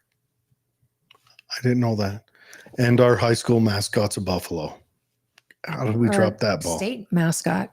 We've got buffaloes all over the state. But Tooele means bear. That's really cool. Thank you Should for be the sharing Tooele that. Bears. I know. How many transients you got walking by your house every day? I have them in my neighborhood. I just have one transient. And I live in Stansbury Park, which on is the island. She lives and we have them there. Like you have to. Do you really? Yeah, and they sit right at the bank corner as you're pulling out of the neighborhood. And usually it's a husband-wife team, and a lot of times they've got a stroller with them. Oh, okay, that's heartbreaking. It is. It's heartbreaking, and it's. But that's they're coming up at you at gas stations asking you to fill their tank. It happens at Walmart a lot. There's a lot at Walmart. We're not protected by any means, and what's sad is that a lot of the housing that we have out here it doesn't exist. So, I know people who are struggling to find a place to live who have jobs. So the housing, we're going to have a lot more homeless folks if we can't get this. You're spelling it wrong, aren't you? Why is it pulling it from there? Oh, What are you something doing? go wrong? I think we might have. No, we still have live. We're on. What do you? It's doing something. Computer's losing its mind, or Jared doesn't know what he's doing. Anyways, yeah. I think it's going to just get worse. It's getting everywhere. And that's the hard part is there's nowhere, even in rural parts of the community, we're seeing it everywhere. But you got to be vigilant, folks, and you've got to choose who you choose for sheriff is highly important. Well, no, it's more than that. Highly important, and who you ask to be a representative, but then how often you engage with them is absolute, because picking someone and saying good riddance and then not showing up to meetings and not showing up when they actually do things that are great, then the impact of when they do something bad is so overwhelming that, it's a really weird way for people to lead. So when you have representatives that, they're going to make mistakes because they don't know what they don't know, but when they've got actual input from the people who put them in office, by people showing up at meetings, people emailing them, people who are educating themselves on what the vote is going that they're dealing with, then those same people show up and congratulate those good representatives or call them out. I think it makes for a lot better government. I really do. Because just voting them in and then walking away or complaining from afar I and don't never think this actually is doing something something. a government can fix. Well, I'm just saying your local government has to know where you stand. We on have things. a societal rot. Sure. But, I've been adamant not to build a homeless shelter out in Tooele County, which has been in front of our council. And I don't believe we need one. I love the idea of a privatized shelter for women that might be abused, something like that that's private. But I don't want our government building it. No, because I know agree. what happens when governments do that. But I think other governments ship it to us. Yes, they do. I think the rot's different. The rot's in our culture. The rot's in our schools. It's in our youth. It's in our elderly. I mean, not to dog the boomers, but the boomers have gone too long trying to amass all the power and wealth to themselves, and they didn't think about how to manage passing that on. Who are you talking about? Our politicians? Just our blanket boom. All the laws written are laws that totally support our boomers. And I mean, it was written about in the fourth turning. They wrote about it in the 90s. We're going to have this issue around 2020 where the boomers are going to have to make a choice to step back on their benefits a little bit so that some prosperity can be handed into the future. And that was a long conversation at the town hall too. About that point, Social Security and all that was discussed by Trent Staggs. We're rotten from the core. And you know what? They've called it. Everyone who's ever studied empire say you get 250 years. That's what you get, period. 250 years, 200 to 250 years. We're at 250. No, you're not wrong. However, we have to have a plan for those folks, especially the people. They did everything right. They were victims of the government's bad choices and business decisions that they have no control over because they invested or they put in an IRA. Even then, or whatever. There should be a privatized. You know what the bank. boomers didn't do right? They didn't replace themselves. That's true. But Gen X didn't offer themselves up as replacements either. Gen X were thrown out into the cold. I'm saying we didn't stand up to lead in place of, and we didn't ask for that leadership. Sure. It's millennials who've stepped up to lead, but we're kind of the generation that was like, no, the boomers got this. I don't want this. None of us were ever elected. Right. Well, we've got some Gen Xers in there. Mike Lee is one. Yeah. But it's either true. way, we're a society in collapse. That's where we are. And it shows all the signs are there, from our degradation of art, devaluation of currency, society Human that isn't life. replacing itself. Yeah. Don't tell me what to brush up on. That's offensive. How dare you call me girl? She meant female. All right, I'll take that. Mike Lee's not too nice. Mike Lee is just enough. He's respectful, but he does not budge. If it's not constitutional, he will not vote for it. If he can't read the bill, he will not vote for it. He is the guy everyone loves to hate in the Senate because he holds them up and he takes their time. Instead of making crappy bills, he requires certain things. And if he can't read it, he's not voting for it. And there's a slew now of them. And it's only got to grow of senators who are starting to follow his lead for a lot of times. That's right. By the time they grow, we'll only be 50 trillion in debt. You know, we surpassed to where all the servicing of the debt is more than the GDP. Oh yeah. The interest. That's just the annual servicing of the debt. That's not paying the bills down. No, it's just the interest. That's you went and got a credit card, you pay them $34 a month and keep that going. And the American citizen is in more credit card debt than ever in the history of the world, and it's only growing.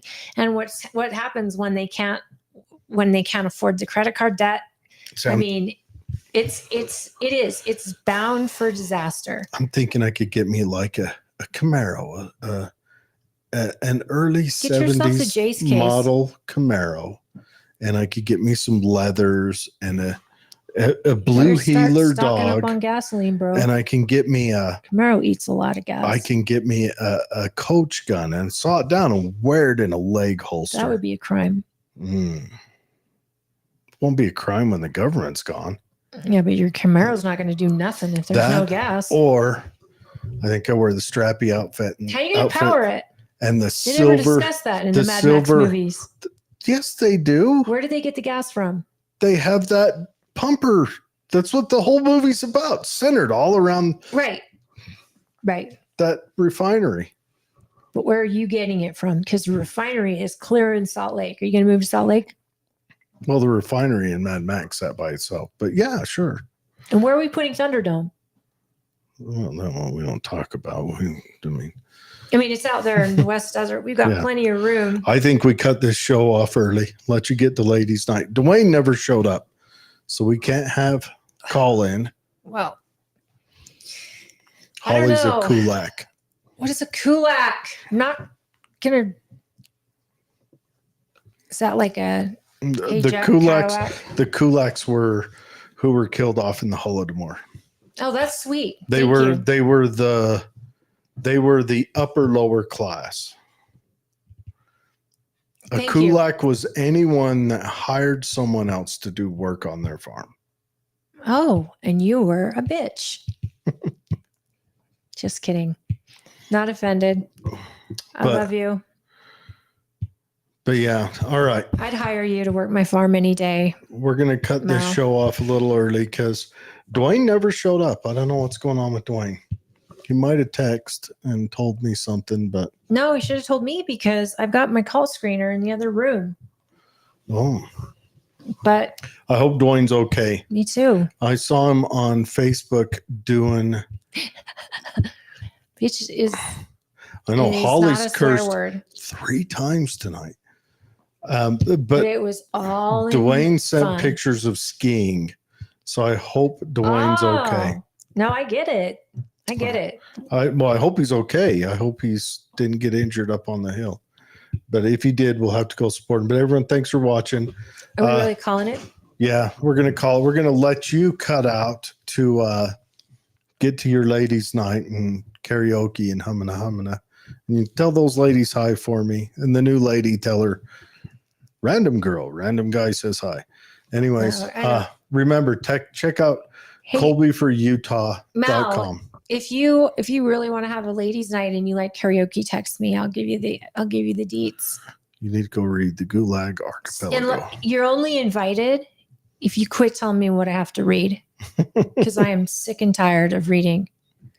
Holly, my eyes aren't what they used to be. Actually, Holly needs ladies' night because the caucus kicked her butt. That ain't no joke. Jeez. That is not talking to Holly. A joke. She was a rabid dog on a short change. No, I was so last weekend after the show ended, chewed my butt for like a half hour, and then gave me a hug and left.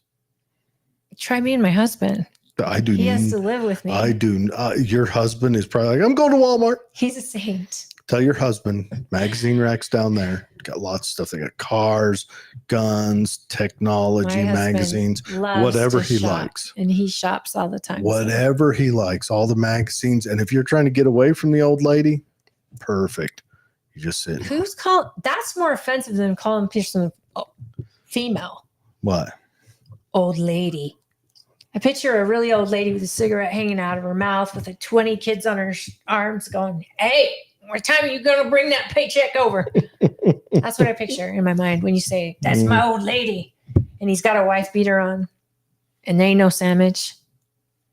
You know? Well, what if we called them the organ grinders? I'm going to throw up. Okay, well. All right. Everyone have a good night. Have a good weekend. Oh, geez. Yeah, I would never. Don't like we call him Dad. Fred, Molly Mae, Sherry. Kate, Mel, text me if you're legit and if you sing. Better sing, though. You guys. You can't get on Holly, you can't get crazy and fight anyone. Have a safe night. Remember, Uber designated driver. Or you can call me if you need a ride. No DUIs tonight. Everyone get home safe. I love you, Mama. Be safe this weekend. And we'll be back next Friday. Hopefully Dwayne is back on with us. And Thank you for joining us, Fred and Mal and Mom and everyone else that joined us. I hope we did a shout out. I don't get to see everyone who's on, but we try to call you out and we appreciate your attendance. If you leave a comment, you get a call out. When you show up live and watch our show live, it means so much to us. If you watch us later, that means so much. Just like and subscribe on whatever platform you're watching on so you get the notification when a new show comes on. And also follow the media group, Utah. What's that, Joe? I mean, Holly. Oh, Main Street Media Utah or KMMU .org.com and TV. Subscribe to the website because that's where you're going to find all our archives and other shows that are also on this channel. And then when you can tune in at your own pace. And oh my gosh, I have to finish my domestic duties and ask Daddy permission to go. Girl, you got to make a sandwich. It's just the key to every man's heart. No one can make a sandwich like a woman, especially when a woman who loves the man she's making that sandwich for. It's the best sandwich on the earth. I can make my husband a PB&J. Is that how you tell if they love you? The sandwich is good? Oh, yeah. Okay. Ask my husband. He absolutely, if I say, you want me to make you a sandwich? He's like, yeah, will you? And he makes it. And he's like, it never tastes as good as yours. There's something, I don't know. Meatloaf and cornbread. Oh, dude. Meatloaf and cornbread. That sounds fantastic. Amazing also. But KMMU. And Main Street Media Utah, you can do the Is it KMMU.com? Just KMMU. There's no website address for KMMU. It's just Main Street Media. You can go to KMMU.com. It's easier to find it if you type in Main Street Media. Okay. Dinner starts over at Mal's house. What time is that? Mashed potatoes, stuffing, meatloaf. Girl, your man is never going to let you out of the house.